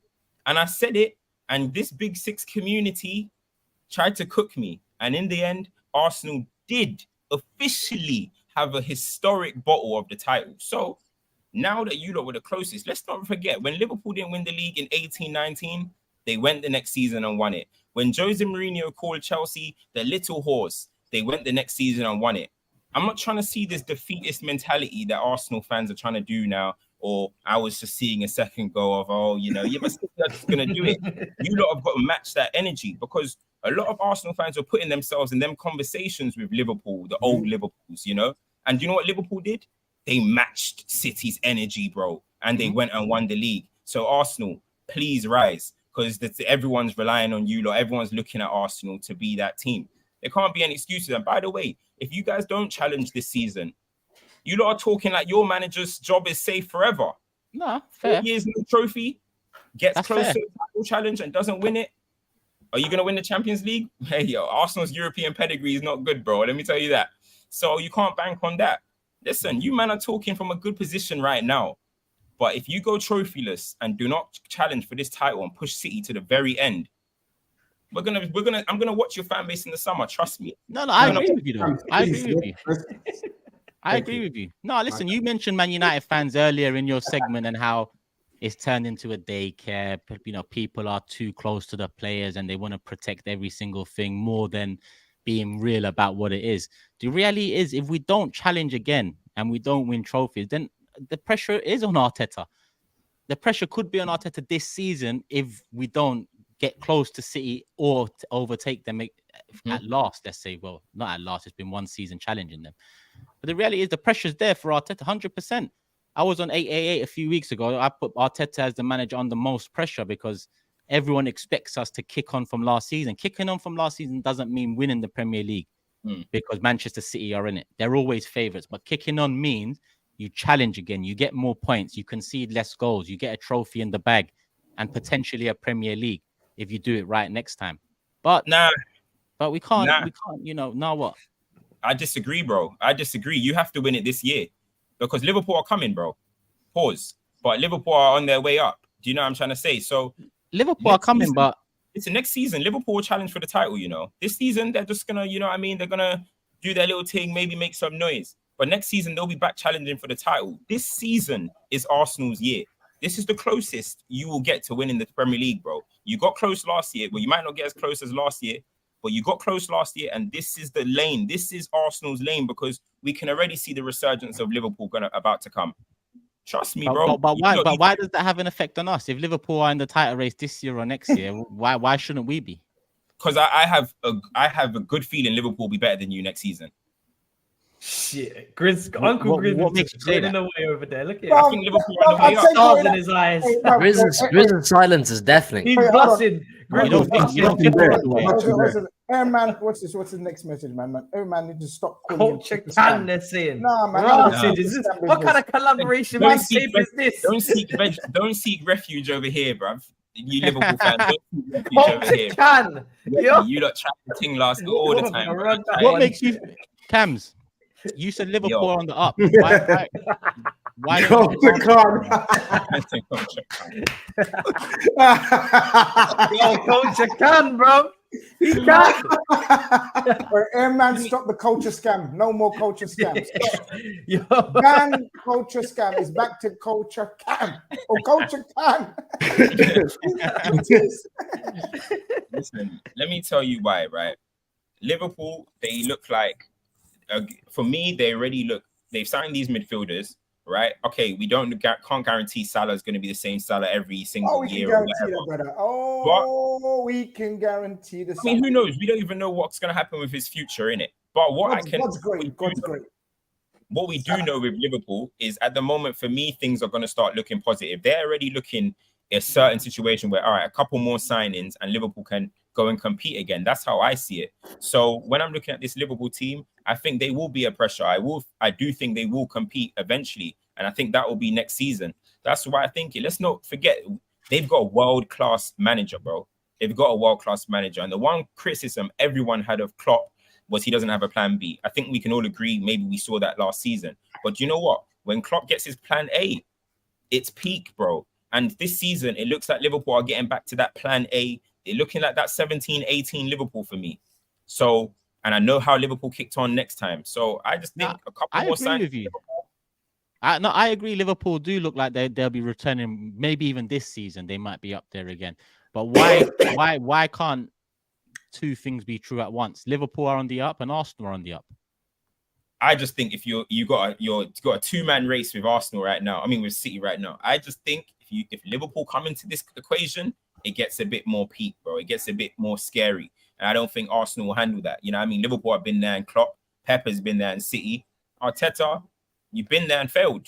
We very rarely see three horse races as well. When Hugh was talking about City, you came straight to Arsenal about challenging. You mentioned world-class manager for Liverpool's, the players as well, and they're on the up. So why don't you mention them challenging this year? Who? Liverpool? No, not ready. They're not ready. Not after last season. They're not ready, in my opinion, to compete. But they can make noise, little horse thing. But I don't think they're ready to push Man City. If they do, that'll be one of the best Premier League wins you'll ever see because they're beating the treble winners after finishing fifth the way they did. That'll be amazing. Grizz, where did you finish the season before you nearly done the quadruple? Fifth. The season before wasn't great, was it? Yeah, we got this trend of we got this trend of finishing. No, third. Yeah, we got this trend of having a bad season and then a mad season. Bad season, mad season. So I don't know. Bad season. I don't think Liverpool's equipped. I look at their centre backs. Same. And a lot of them are very injury We're not in the prone. Liverpool section, and this is what we do, isn't it? Yeah. I'm just saying. I'd agree with Cams. I don't think they're ready at all. I think Arsenal should be a lot more ready. And since you mentioned historic bottles and that, Cams, you don't remember 2012? I remember that. But we went 93% of the time for the top. That wasn't worse, nah. Hey, when you spend, listen, Turkish. Bro. I know Turkish. I know you were thinking about the route of that title parade, bro. Oh, I know 100%. Cecil was thinking about flips and stuff. He had already recorded a video. I know how it went, bro. You lot were prepared, bro. You were thinking 100%. Everton Lane. Oh, this is gonna be lit. No, bro, 100%. it didn't happen. With us, we found ourselves in a position, and then we bottled it. But you, man. How did you hold on? You know, 2012 was City's first title. You know, 2012, you man still had Sir Alex. You know, in 2012, you lot was 8 points above City with 6 games to go, no games in hand. Shout out GRIZZ for this, by the way. Turkish. Did you see the manner? Did you see the manner in which Man City? Did you see the manner in which Man City won the league that year? With the greatest individual moment you'll probably see in Prem history. Did you see the manner and the way you man lost that title? They were 10 points clear of you at one point, bro. 10 points. Come on. After violating you, bro. Thingy had his hair out like flipping Amanda Bryan and scored against you guys 4-1, bro. They punished you lot. So you know, bro, Turkey. Wasn't 2012, why always me? It was. Historic. 93%. You'll forever remember. We remember 93-12 or whatever it was for Arsenal for Aguero's goal. You will forever remember 93-2 because it was 93%, mate. You know what I mean? 93%. You will always remember that number. No, 93 we won the League Cup, actually. That's what I remember for 93. You asked me what I remember for 93. I've got a memory there, my bro. I don't know about percentile and all that. I'm just a football fan. I'm not a mathematician. I don't care about percentile and XG and XAO and all of this stuff. I'm just of all the fan bases, Arsenal fans are the biggest Twitter tacticos in the history of the land, bro. Twitter tacticos, your finance team as well. You don't know every single deal, how it's broken down. You know the lend. You know if I had the book right now, you know what I'd do with that book? Let me pretend this is a book. Who's this? That's old school, bruv. That's old school. Who's that? I don't know, bruv. I don't know, to be fair. Quickest answer wins a $5. Who's that? Quickest answer. I've seen that photo before going around. I've seen it as well. The science of the game and whatnot. What was you reading in that book? We're gonna get to you too, Matisse. Don't worry, we're gonna get to you. Whoa. We're gonna get to you. Cool. Let me see what not predictions. Let me see what super chats we got here. Well, an hour 22 in, people. 1.6k likes. Come on, love for the love, man. You lot are doing your thing. Slow down, Cams. Only Chelsea and United have manager issues. Ten Hag first to get sacked in Big Six. Bet. I don't know. Let's see what Poch does. S says, Turk, the way these men move giddy to talk about Arsenal and want us to fail, we must be the biggest club in the country. More traction than any other club. You're going to rattle some cages there with that comment. That's cap. Joe Lucas says, last season people said if Arsenal don't win it, they'll never win it. They predicted a drop-off, and now the pressure is back on us. Make it make sense. Right, Cam. But these Arsenal kids like to compare themselves to Liverpool of 2019 and Mikel Arteta to Klopp when that team got 97 points and won the European Cup. Meanwhile, Arsenal barely got mid-80s and were knocked out in the round by Sporting. Too arrogant. It's uncomfortable. It was. Sar says, Cam's blaming Arsenal for City's historic season like his players weren't crying in the grass at Wembley. Could have stopped them. Someone who's been this. What do you say? We should have. Our fault. AJ says, someone who has been in City shadows for over a decade talking about Arsenal. Have some shame. Cam's Pep's turned the league into a farmer's one. He has kind of done that. Arsenal will challenge, but if you all get beaten by City home and away, please don't make statements like you must. This is why we need more respect from rivals for even challenging for 4 or 5 years. One season and these Arsenal guys are feeling the heat already. It ain't easy. It certainly ain't easy. There we go. And that's the last Arsenal one in, I believe. Yep, it is. And on to predictions. Everton, Arsenal. You got one more Arsenal. You got one more Arsenal super chat come through. You must just do with that. Nami Hendricks. Oh yeah, I see it. Nami, Arsenal must win this season. Question mark. Cams, just like flawless, is just a bitter hater. Anyone with eyes can see the team is built to compete for the next 5 years. I know you are trying to entertain, but please. Can you not tell me when in Premier League history a team went on a 5-year cycle without winning the league and they end up winning it? 5 years cycle. That a manager built a team, they won it, let's say in their 5th year of this cycle that they're building. And didn't get picked off. And didn't win trophies along the way and stuff. Bro, all this stuff is such football cliches. Oh, this is our new centre-back partnership for the next 10 years. When the hell does that ever happen? It's like the most rare thing. This is our new midfield partnership for the next 10 years. Enzo and Caicedo is going to be here for 10 years together. Yeah, right. Yeah, damn right, bro. These are all these football cliches that people use to feel good about themselves. The team's ready to compete now. Not in the next 5 years. You're going to sit there for the next 5 years and not want to win a trophy. It's ridiculous what people say sometimes. What do you mean for the next 5 years? That is mad, bro. They're phases, Cam, man. They're phases. They're not years. It's phases. Saliba's going to sit there. Saliba's going to sit there without winning a trophy for 5 years for Premier League. Saka's going to sit there 5 years. All these men are going to sit there 5 years. Martinelli, 5 years. No, they're going to, bro. As soon as a team comes, they're going to be like, yo, I want to be ambitious somewhere else, like Van Persie did. You know what I mean? Like Fabregas did. Like all of the rest of them did. So let's be honest. Yeah, I mean, we've all had that. Cristiano Ronaldo left Juman as well. There's always a bigger club out there. Yeah, as a champion, but that's the difference. It happens, bro. It happens even to the best of us, the biggest of us, innit? Clubs can come and just take a piece out of the Jenga and it just all collapses. But it's all good. I actually agree with you there. I ain't waiting no 5 years. I ain't waiting no 3 years. Cams is right. We challenged last season, or we came close to a challenge, however people want to read that drop off. We should be challenging this season. We should be challenging the season after. And really, we should be winning it within the next 2 at the very least, the very bare minimum.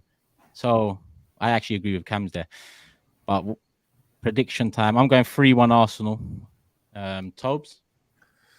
I'm going 2-2. I feel like Everton are due a result and they're going to get one. Fuck. 2-2. Who's third? GRIZZ? Is that Goodison. that dump, yeah? Wow, they got a striker called It's their last year at Goodison as well, isn't it? Bruv, they say that every year, man. They ain't getting It's that. been put on hold. Every They're not year. making it out of the hood. They ain't making it out of that hood, bruv. Nah, I think the stadium's being built, no? At the docks. It is. Yeah. They get relegated, though. I They're don't this know close about to that. financial ruin. But not this week. Yeah, Arsenal. You're looking 3-1. 3-1. Saeed also gone 3-1, Cams. I'm going to go Arsenal win. I'm going to say 1-0. 1-0. Get in, get out job. Listen, our record there, I'll get in, get out of a 1-0. I'll take it. 3-2, 4-3, 5-4. Just get out of there with 3 points. Because then we've got Tottenham and City in the next 3 games. So bigger fixtures ahead. I was about to say bigger fish to fry. I was letting you sing. I was like, yo, Go back I there. scare you to say that right now. Don't want to go back there. Yeah. I went silent. I was like, yo, let We him cook. all stood up, boy. We all had to stand up. Oh, I saw it in the corner of my eye. Everyone was You like, saved yourself there. got bigger PTSD. fixtures on the horizon. Yeah, that's what I said. Bigger Yo, fixtures on the horizon. Okay. Hugh. 3-0 Arsenal. 3-0. And Matisse. 2-1 Arsenal. 2-1. So we have a 3-1 prediction from myself, Saeed, and GRIZZ. All Arsenal wins. Hugh's gone 3-0 Arsenal. Matisse has gone 2-1 Arsenal. And Cams has gone 1-0 Arsenal. So everyone's gone for an Arsenal win. And we keep it moving. No, not me. I said 2-2. Oh, sorry. Last one. Yeah, Tobes went 2-2. Apologies. Couple more super chats have come in. Arsenal have a bunch of one-season wonder merchants. Only good players in that team that could replicate the same seasons again are Saka and Saliba. Don't know about that. We got Rice now. Odegaard should replicate. Martinelli should get better. Who else? Yeah, that's about it. Arsenal. That's about it. Ben White, I mean, he done well last season. He needs to keep it up. Turkish, don't fall for bullshit narratives based on future predictions. Apparently, our best chance was last year. Now it's this year.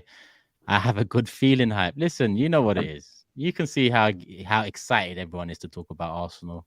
So it is what it is. Cams is even upset. He's shaking his head that we have to move on. Cams, we can have an Arsenal show on my channel once a week if you want, my bro. All things Arsenal. Me and Cams is coming soon. Turkish LDN. All things man. Arsenal. ATA. Forget APA. ATA. That's what we're going with, Cams. What's next? Can we talk about Bournemouth, Chelsea now, Tobes, or do you have another spanner to throw in the works? All good? So, Matisse. Yeah. Onto these shoulders that have been hurting you in the last however many years. Why is London. Toby sitting up? Yeah. Hold on. What? Why is Toby sitting up? Listen, This brother's gone from not having his light on, yeah, to sitting up straight like he's in class, attentive with the teacher, front row and center. This brother sits at the back of the class throwing rulers and rubbers. Now when Chelsea are in town, he wants to sit at the front of the class. Yo, this is my favorite subject. Relax, bro. Hey. Relax. You ain't even got to the intro yet. Nah, bro, because you're way too excited right now. You're I saw that. It's very devilish, you know. I saw it. He's worse than me, you know, when it comes to Chelsea. I have to admit. His eyes just lit up. But go on, Turkish. You go on, Turkish. You go on, brother. It's your club. Oh, Are you asking me about talking about Bournemouth, Chelsea? Listen, are you man going to win? For goodness sake, are you going to win the game? We must win. I've been saying it. Like, even though we've been dropping points, it doesn't change the objective, which is we must win. We must not see Chilwell at left wing. We must not see Colwell at left back. There's not really any reasons for it now. Like, before, I was scraping at why he would have done that from a start of a match. And even then, I want in-game management. I want changes at halftime. I don't know if this is a thing with Poch where he doesn't make changes to the 70th minute or whatever. But for us, if it's not going well, you need to be making them changes at halftime. Don't waste any time pulling people off and making things go, because we need these points. And with the players that we've got available, with Palmer there, with Mudryk, obviously didn't have the greatest international break. Madueke, you got to pick between one of them. I need an attacking lineup, and I need goals. I need us to get back to what we was doing in pre-season. Front foot, trying to play the ball forward quickly, not playing at 2 miles per hour across the centre backs.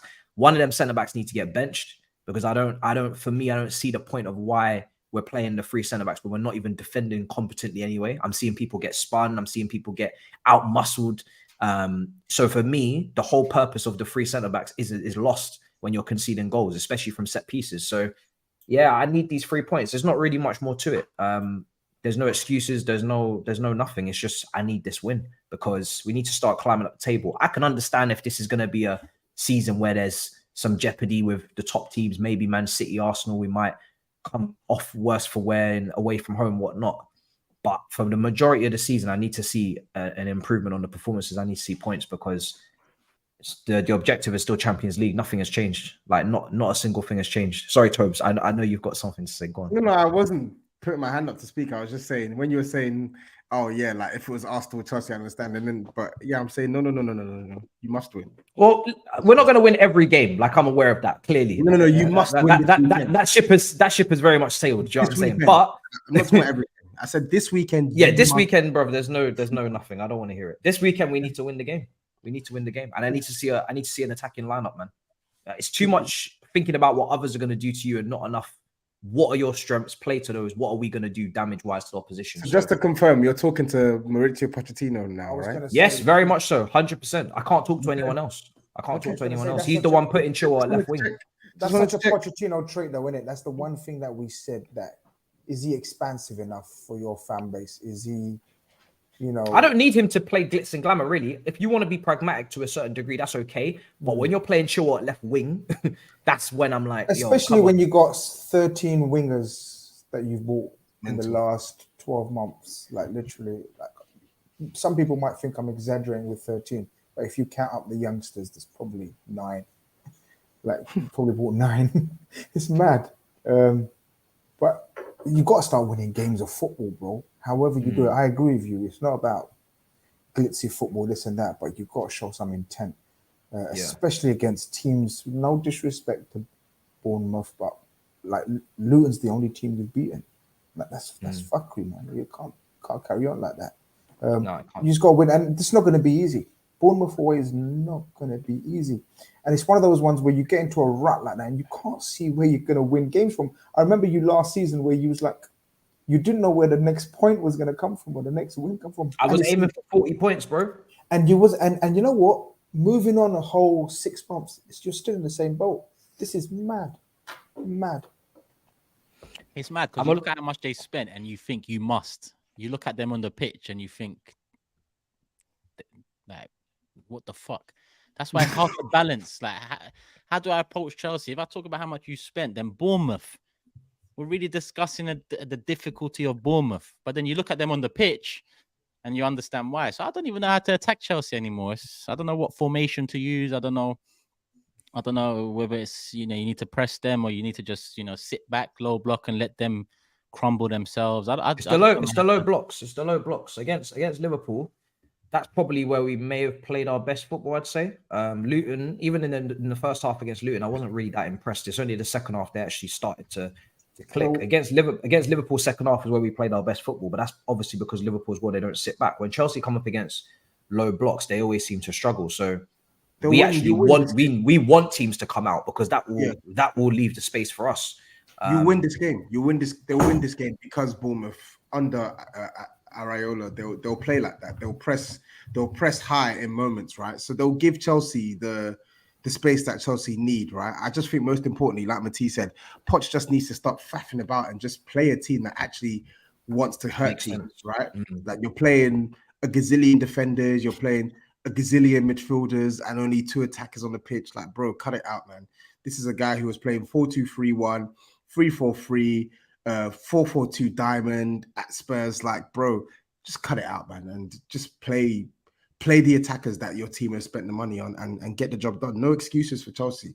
Nobody's going to sit here and say, oh, they're young. Oh, give them time. No time. Sorry, no time. Almost £1 billion spent. We need to start seeing results from this super team. I'm sick of it. I'm sick of coming here and talking about Chelsea every week and saying, oh, they need to. No. When are we going to start talking about Chelsea and how they need to be stopped because they're winning lots of games? When are we going to start talking about that, Chelsea? Yeah?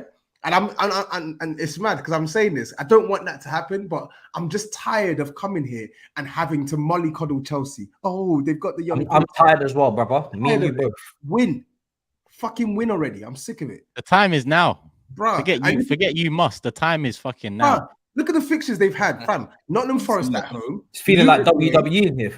Okay. West Ham at home. And now thing, innit? That's what Chelsea are trying to do. You can't see us, but we see you every fucking week, bro. They're brighter than the lights of my eyes now. I'm watching you, brother. I'm watching you. Yeah. I feel like with Chelsea, like, look, I agree with Toby. How everybody said, like, when are Chelsea? Not forget about winning, like the wins or whatever, but it's the talk around Chelsea. It's like I just don't agree with it. I think if Liverpool, Man United, Arsenal, and even Spurs, because everyone loves to say Spurs banter. City, you're never really in this position, but I can imagine if City with Pep Guardiola went on form like how Chelsea have over the last year, it will be, honestly, I think media will come out with pitchforks. They'll come out with pitchforks and trying to burn our club stadiums down, bro. But for something with Chelsea, it seems like nobody really is just like, it is what it is. You know what I mean? It is what it is. They're young. And this is what Chelsea do. I don't like that stance, bro. And this is why, you know what? I had to change my mind. I was one of the people, that used to be like, do you know what? I think Chelsea are a bigger club than Arsenal. But since Chelsea have gone on this form, I've realized you're not bigger than Arsenal, bro. Because you'll never have Arsenal's type of relevance. Ever.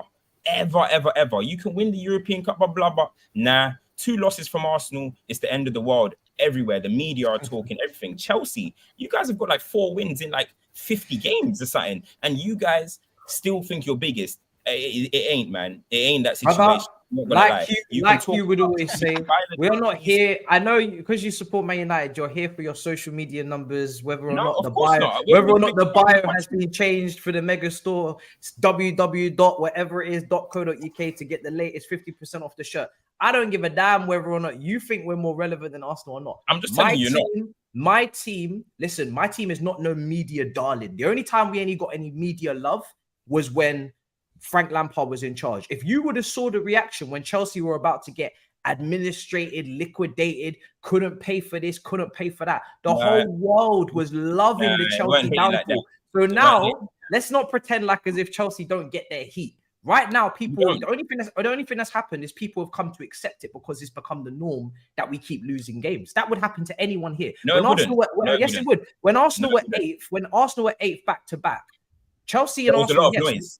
There wasn't that much noise. No, there wasn't. Not as much noise. Wait, hold on. So you're telling me there wasn't noise on AFTV? On AFTV, yes, there was noise on AFTV. Sorry, we don't have a bigger fan channel. That's not my business, bro. So you're telling me that's the only thing you're talking about. I'm not gonna lie. That's the only thing even on here, do you know how many times 8th place finishes get mentioned? You finished 12th, and there's no noise. What, you ain't mentioned 12? You ain't mentioned £1 billion spent. How many times have I heard it?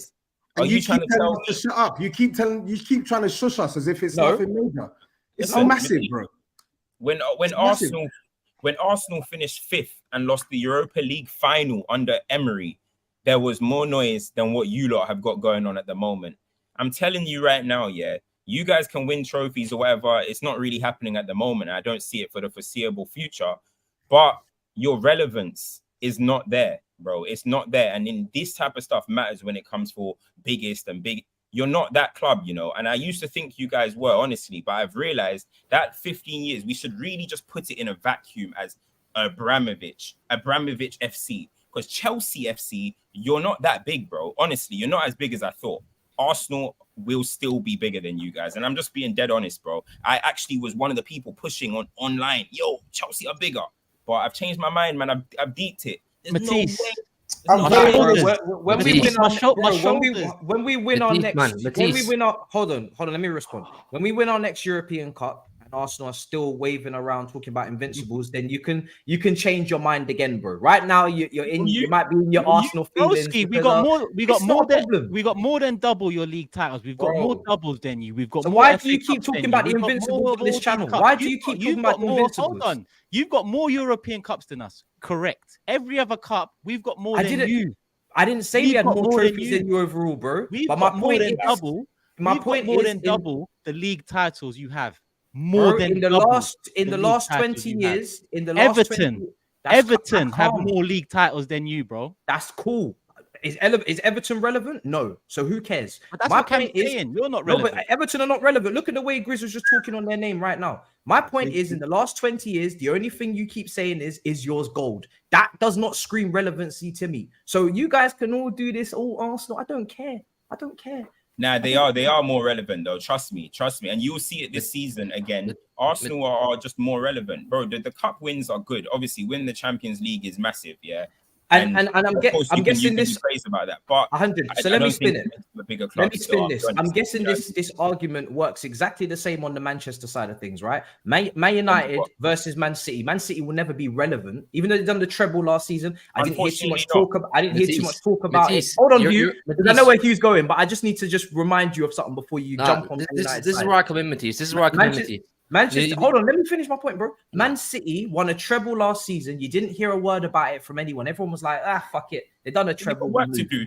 So I guess it applies the same in Manchester, right? But do you care? Absolutely. Are you happy right now as a Man United fan because you're more relevant? Do you care? Are you happy? I'm just saying it's always going to be a situation. Look, City won the Champions League. Immediately, they started talking about us. I don't know why. Go enjoy your Champions League. You know what I'm trying to say? They're talking about, ours is better than 99. You lot enjoy what you lot want to enjoy. You know what I'm saying? So City will always be our little brothers.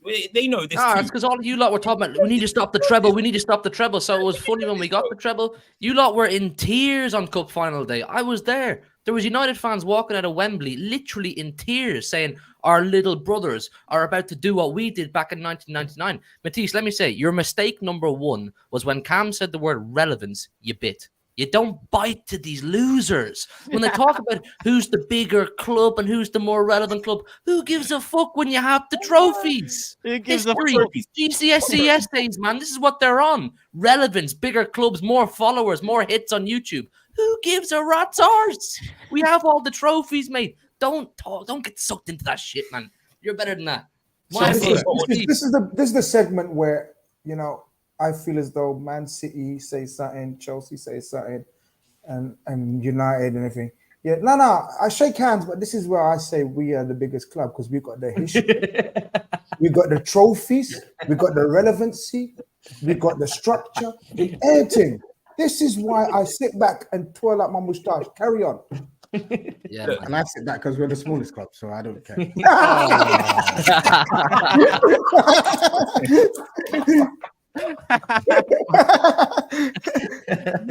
look, guys, all I'm saying is, yeah, imagine if we had a player, like, imagine if Arsenal, imagine if Liverpool, listen, did you see the pressure that Darwin Núñez had on him last season despite scoring 15 goals? Did you see the pressure Nicolas Pepe or whoever, even Declan Rice going into this season has, despite what they've done because they play for Arsenal? Imagine, man, and look at Jadon Sancho in these situations. Look at how Mudryk is getting away with scoring zero goals for Chelsea so far. Imagine we had a player like that after spending that much money.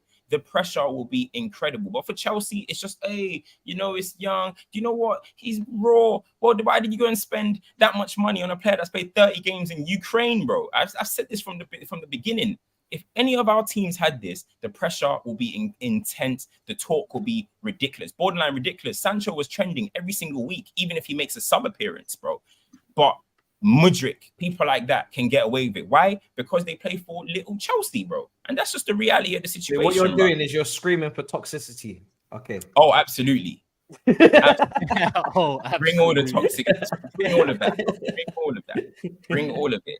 That's all I'm saying, bro. And look, even now, you're just saying, oh, I hope we can get some wins, blah, blah, blah. After I didn't say hope. I said we must. I literally said we must. I didn't say we hope. We must. I said 7 out of 7. I'm very much on we must. I'm 7 out of 7 what? Trophies. 7 I'm out of built 7 on what? winning trophies. I wanted 7 out of 7 wins. You think 100%. you're going to... Do you reckon you're going to... He said that 3 games I said ago, that a few bro. weeks ago. It's already fucked. It's already fucked.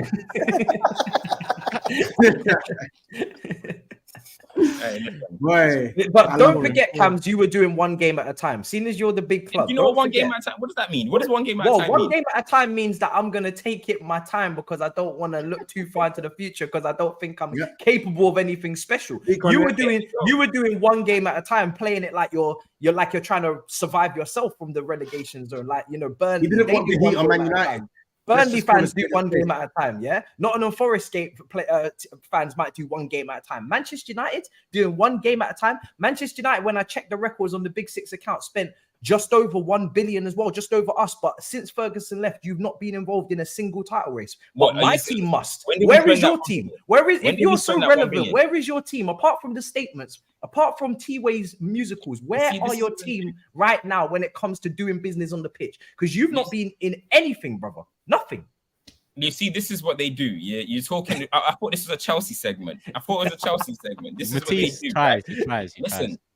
Listen. We spent 1 billion. You can say that, of course, and that's disgraceful from us. But I'm sorry, you lot have spent 1 billion in a year. This is unheard of. What? So you've amortized yours, so it's okay now. What was that, sorry? You've amortized your billion, so it's okay. Bro, you've done it in a year. And still to this moment, you can't even tell me what you think Chelsea's strongest 11 is after a year. And if in this strongest 11 that you have, are they even all quality players? You can't even tell me that. Do you know what I'm trying to say? So you can't tell me the same thing. You're trying to talk to me about Nico Jackson and Enzo. Enzo hasn't seen the top half since he's played for Chelsea. He's not been in the top half since he's played for Chelsea. And somehow he's accelerated into best midfielder in the league talks. How is that possible? How did he just accelerate everyone else, bro? I don't get it because of a couple nice passes at the bridge. I'm hearing Mason Mount's not in the starting 11. I'm not seeing Anthony performing. I'm not seeing Sancho. That was 5 million. So we could talk about busts, but we both share the bus. I'm not talking about busts. You spent a whole heap of money on these players, yet they're not in your strongest 11s, are they? Ask Matisse how many wins. Until all of this talk about Boston, Mason Mount, we're happy to see him go, blah, blah, blah. Until I see Enzo lift the Champions League like Mason Mount did for Chelsea, he is not as successful as Mason Mount. I'm sorry. Mason Mount is final. Until I see Caicedo, who apparently is the greatest second midfielder, until I see Enzo, until I see these guys do it, You Chelsea fans are disrespectful talking on Mason Mount. He brought you home a Champions League, and until I see these Bro, shiny it's not a youths what disrespect. doing, He's your number don't 7 or compare him. whatever. I'm just saying, is Mason Mount in your strongest 11? Because he's your number He's 7 in now. mine. He's your in star mine. boy. He's in Okay, mine. he's your He's star in boy mine. now. Our academy graduate that we produced on a free is now your star boy, brother. It's you're now leading talisman on that famous shirt. So I'm expecting big things for you guys. Because we can go through my 11 and say what have they achieved, but we can say the same thing for yours. Not a single person, even De Gea. But the question, we're talking about Chelsea, are we not? Are we not talking Yeah, about I'm Chelsea? just saying, bro. I'm just saying everything you're saying for your club, you could say it for mine. Same thing. Apart from United are big. You can't say the same thing there. Don't. No, because he said Cams was saying 1 game at a time last year, and trust me, me and Cams have talked enough about that. But Chelsea fans were saying 40 points. Big European heritage Chelsea fans, 40 points. There's levels and brackets. I'm telling you, Matisse, right now. You tried to start this season saying 40 points. Nah, don't be silly now. You know that was a joke, man. Don't be silly. And give me back my medal as well. That's hush. Oh, joking now. I'm surprised Turkish didn't wear that medal this evening.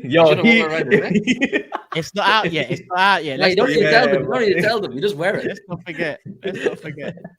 Let me look at the super chats because we're coming close to 2 hours, and I do want to get this prediction in and then go through Wolves, Liverpool, and Tottenham, Sheffield United too. Where are we? We got one from Elisa here.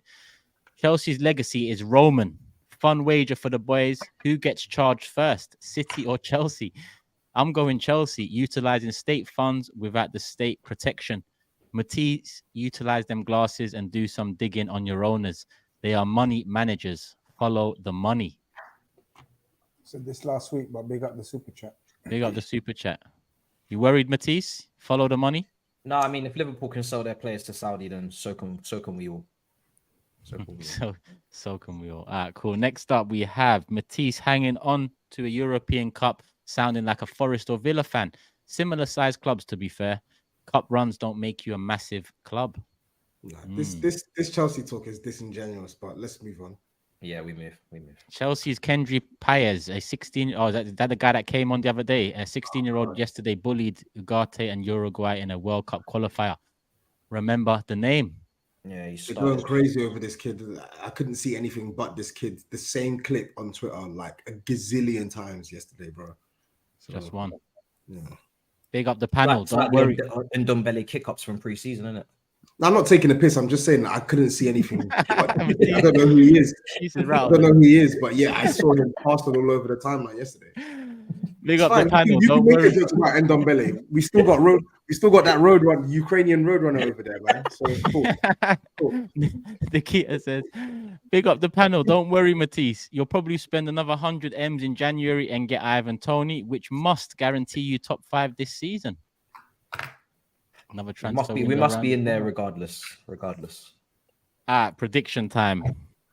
Bournemouth, Chelsea. Wow, we ain't even on predictions. Mad. I'm going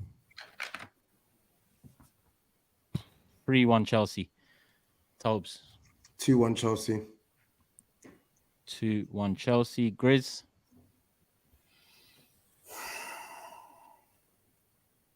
1-1. 1-1. Saeed has gone 2-1 to Chelsea as well. Cams? Bournemouth. They didn't beat Forest at home, so I'm concerned. I'm going to actually go 1-1. 1-1. Hugh? Is that all right, Matisse? Can I predict that? Yeah, I'm just looking at the comments, brother. No problem. Hugh, what are you telling me? 2-1 Chelsea. 2-1 Chelsea. And Matisse? 2-0 Chelsea. What? Clean sheet? We must. Say no more. Round up the predictions. I've gone for a 3-1 Chelsea win. Hugh, Saeed, and TOBS have all gone for a 2-1 Chelsea win. Cams and GRIZZ have gone 1-1, and Matisse has gone 2-0 Chelsea. Next up, Wolves, Liverpool. I don't know if there's much to say on it, GRIZZ, but we can, do predictions soon. Yeah, there's not much to say, man. Look, we're talking about Arsenal, no Champions League. We're talking about 115 charges over there. We're talking about player power at Man United. We're talking about follow the money trail at Chelsea. We didn't talk about Spurs. But, you know what I mean? We come to the big dogs who just got a bit of none of that drama, none of that controversy. We don't get charged. We win Champions Leagues. We win You were Premier found League. guilty, brother. We win You were already done for that. You were found guilty. But let me finish in Liverpool. So, come on, facts. Come on, facts. No fiction. I literally come with a fact. Everything I said was factual. Big up to you, man. Well, that's not a fact. You've been charged. You were found guilty for hacking scouting networks. Guilty. Hammered down. I know, but let me, you know what I mean, relax, innit? Why are you triggered so much? I just said charge. No, just you're speak guilty. true. If you're going to point fingers, you've speak got 115 charges against you. Yeah, but we ain't guilty. You guilty. I know, but hold on. 115 factual charges. We stole your laptop, man. Why? But you said we have no charges. You were charged and found guilty. Be factual, brother. Grizz, if you're going to talk sense. No rubbish. No foolishness. Guilty. You might as well cheat on this as well. Talking MySpace. That's cheating. You tried to cheat and got caught and got found guilty. Yeah, we stole your laptop. You got big 115 charges. You might be demoted, my brother. So might be. You were guilty. We haven't been found guilty of nada. Sherlock Holmes. Bro, come on, man. The criminal caught you, man. Anyway, forget that. No controversy at Liverpool. Everyone just talked us down. Errors come to an end, we heard. Mo Salah's finished. Jurgen Klopp ain't got it. But we're just doing our business, man. Unbeaten in 15. How many? 15. Slowly, smartly, quietly handling our business, man. Big clubs, big dogs looks like are back. You know what I mean? I once said it 2 years ago when we had that horrible season. I said to you, look, the big dogs are going to be back next season. And we're not going to be back. I actually agree with a lot of what you're saying about it. We're not going to challenge. We're not going to win the league. But I think we're going to be closest title challengers to Man City. What I said at the start of the season, and you all looked at me and laughed. You attacked me like some of those. Some of those pitbull videos that we've seen on social media. You lot attack me like that, you know. So I'm looking to get restraining orders on all of you, brothers. I'm still looking at you like that. It's 4 games. No, man, I'm looking to get you lot banned. Right, cool. Because it's not mad. It's not mad. We'll revisit this end of the season, brother. Of course, no, we can revisit now, my bro. You can revisit. Why? 4 games. It's 4 games. Yeah, you can change your mind. Be humble. I don't want to change my mind. You're going to finish. Stay arrogant and get back. Stay arrogant and get smashed. No problem. We're going to be the closest. Saying that you guys aren't we're going to be the closest challenge to cities. So that's my premise. Remember that. Don't twist it though. Nothing else. I'm not saying we're winning the league. We're doing this. We're doing that. We're going to be the closest challengers to Man City. That's the premise I'm coming with. But anyway, Wolves, time for redemption. It was the nastiest performance last season. We got smashed to bits last season. What does TOBS say? Blammed. We got blammed last year. Yeah, we got, you know what I mean? What does Said say? It was kamikaze defending. Kamikaze. Last season was a madness when we went to Wolves. I'm not joking to you. Matip was pure. That's when I knew, brother, apply for your TFL from then and you might get it now. You know what? Because that was one of the most horrible performances I've seen from Joe Matip. Joe Gomez was nasty. Tomorrow, it's mad irony that them two brothers have got a chance for redemption because they're playing a game. It's going to be Matip and Gomez again. That's madness. A lot of those players need to step up tomorrow. Wolves away. It's always a little tricky because Wolves love a technical team playing against them because they're a technical team. But we must win. We must continue this unbeaten form at the very least. But a win will be nice. I'm going to predict. No, I go first. Oh, I beg your pardon. 3-1 Liverpool. 3-1 Liverpool. Who's up next? TOBS. 2-0 Liverpool. 2-0. GRIZZ. I was going to say 2-0 as well. Was or are? No, I'll stick with it 2-0. 2-0 as well. While I wait for Saeed. Cams. 4-0 Liverpool. 4-0. In. Hugh. 3-0 Liverpool. What was that? 3? 3-0. And Matisse. 4-0 Liverpool. 4-0. Still ain't got Saeed's one in, but the score prediction so far, Cams and Matisse have gone 4-0 Liverpool. Hugh's gone 3-0 Liverpool. TOBS and GRIZZ have gone 2-0 Liverpool, and I've gone 3-1 Liverpool. I'll get Saeed shortly, but we'll keep it moving to Tottenham, Sheffield United. Tobes, floor is yours. Not much to say on this one. Win, like Grizz said, continue the unbeaten run, and win in style. That's literally it. Sheffield United. Are you home? Get the job We're done. at home. Yep. So I want to see a good result. I mean, I want to see a good performance, and I want to see 3 points. That's pretty much all I can say. It's not really one to preview, is it? It's just you expect a win, and you Yeah, expect a literally, that's it. Yeah, I can't really sugarcoat it more. I got flamed by Sheffield United fans last season when we got dumped out for saying that Spurs should be beating a B-string Sheffield United team. So listen, I'm going to spin the block, right? I'm going to spin the block. I don't forget, right? So Spurs, do the job so I can wax lyrical about this team and I can put a lot of guys in the ground on Twitter tomorrow. Saturday, whenever it is. Man's beefing Sheffield United. Bro, you start. So don't you think Ange showed a bit of weakness the other day in his presser? No, not really. Saying that, you know, winning 10th, finishing 10th, but winning the Carabao Cup isn't what we do at Spurs. Why did he create that extreme? Why can't you compete for the Carabao and win and achieve your targets? Just a question. I think he can, and I think he said that already. I don't know why he went towards that extreme, right? But that goes against everything that specific statement does not stack up to everything he said so far at Spurs, which is he wants to win. I think the point he was trying to make there is that some people become so obsessed with winning, right, that they want to skip. They want to skip past how they can build their team just for the sake of winning, which is what Spurs have been guilty of doing over the last couple of years. We tried to shortcut our way. We tried to shortcut the grind. He's saying he wants to win and he wants to win in style. That's basically the point he was making. Fair enough. Cool. Predictions? Yeah. Tottenham home. Let me just go 3-1, man. It feels that sort of weekend. 3-1. Oh, yeah. Saeed's gone 2-0 to Liverpool, by the way. His score has just come in. I've gone 3-1 Tottenham. Tobes. 3-0. 3-0. Grizz. 2-0. 2-0. Saeed's also gone 3-0. Cams. Yeah, I'm going 3-0 as well. 3-0 as well. Hugh. 2-0. 2-0. And Matisse. 4-0. 4-0. Cool. So we have a 4-0 for Matisse. Tobes, Saeed, and Cams have all gone 3-0. I've gone 3-1. And Grizz and Hugh have gone 2-0. So Tottenham wins all round.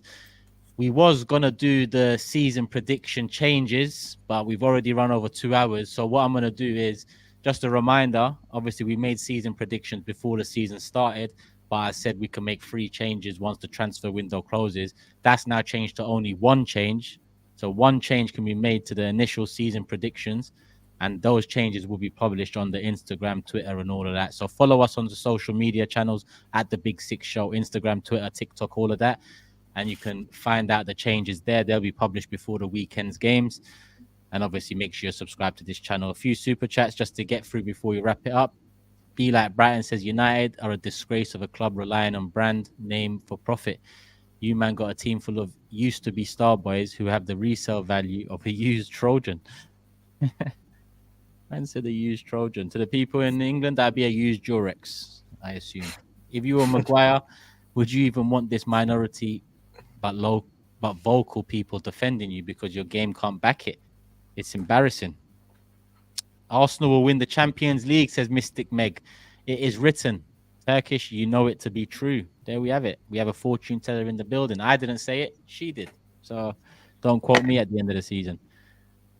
Kiefer says Chelsea's last number 10s are Pulisic and Mudryk, 2 big flops, and nobody gives a damn. Koulibaly took Terry's number, flopped, and left after 1 year. Enzo literally has a World Cup. What is that donkey waffling about? Comparing him to Mount. Right. Is that done? Was that done at Chelsea, or I'm confused? Do you win the World Cup at Chelsea? They'll take anything at the moment, bro. They'll take anything. Talk about international heritage next. That'll be the next thing Matisse is talking about. To be fair, I think Arsenal fans were flexing Havertz as Champions League winner when they signed him. So I'm not really sure what you're talking about. Crazy. Yeah, I saw the Yes. comps. Yeah. you saw the comps. You've been searching, yeah. Yeah. S says, No, they were everywhere. Havertz trying to reference Leverkusen day. Yo, talk on it. Scary hours. S says, COVID. Big Six saw top half this season when Matisse decided to go topless before Enzo saw top half of the table since January. They say Enzo is world class because they have no W's. And on that one, we'll call it a day, people. Listen, before we call it a day, hit the like button because we have passed 2,000 likes, but we've still got 6.5k in the building. Second thing, go show Cam some love. First time he's on this season, first time in a little while. Won't be the last time. So make sure you go to his channel, show some love, subscribe. He's on the road to 10k. He's not far off. So if you haven't subscribed, make sure you do. All things Arsenal coming out with me and Cams once a week, every week. So look out for that. And show love to the rest of the man them. HUGH, GRIZZ, TOBS, Matisse, THUGGERY, my channel. All channel links in the description below. And last but not least, big up Manscaped, the sponsor. They help make things happen in terms of the pre-recorded content. We've got 4 pieces of pre-recorded content in our back pocket now. We're getting it edited up. We're trying to level up. So be patient, people. And it will come out soon enough on this channel. And there was a question earlier about my channel. It was meant to launch in terms of new shows during the international break, but I've had a bit to do off camera. Still a lot to do on camera with this and AFTV. It will come eventually. Just look out for it. I just need to get thumbnails and intros sorted. On that note, people, love for the love. We are back Monday night where it should be a full house in the building. Make sure you're here. Make sure you're subscribed. Put the notification bell on. Love for the love. We're at, people.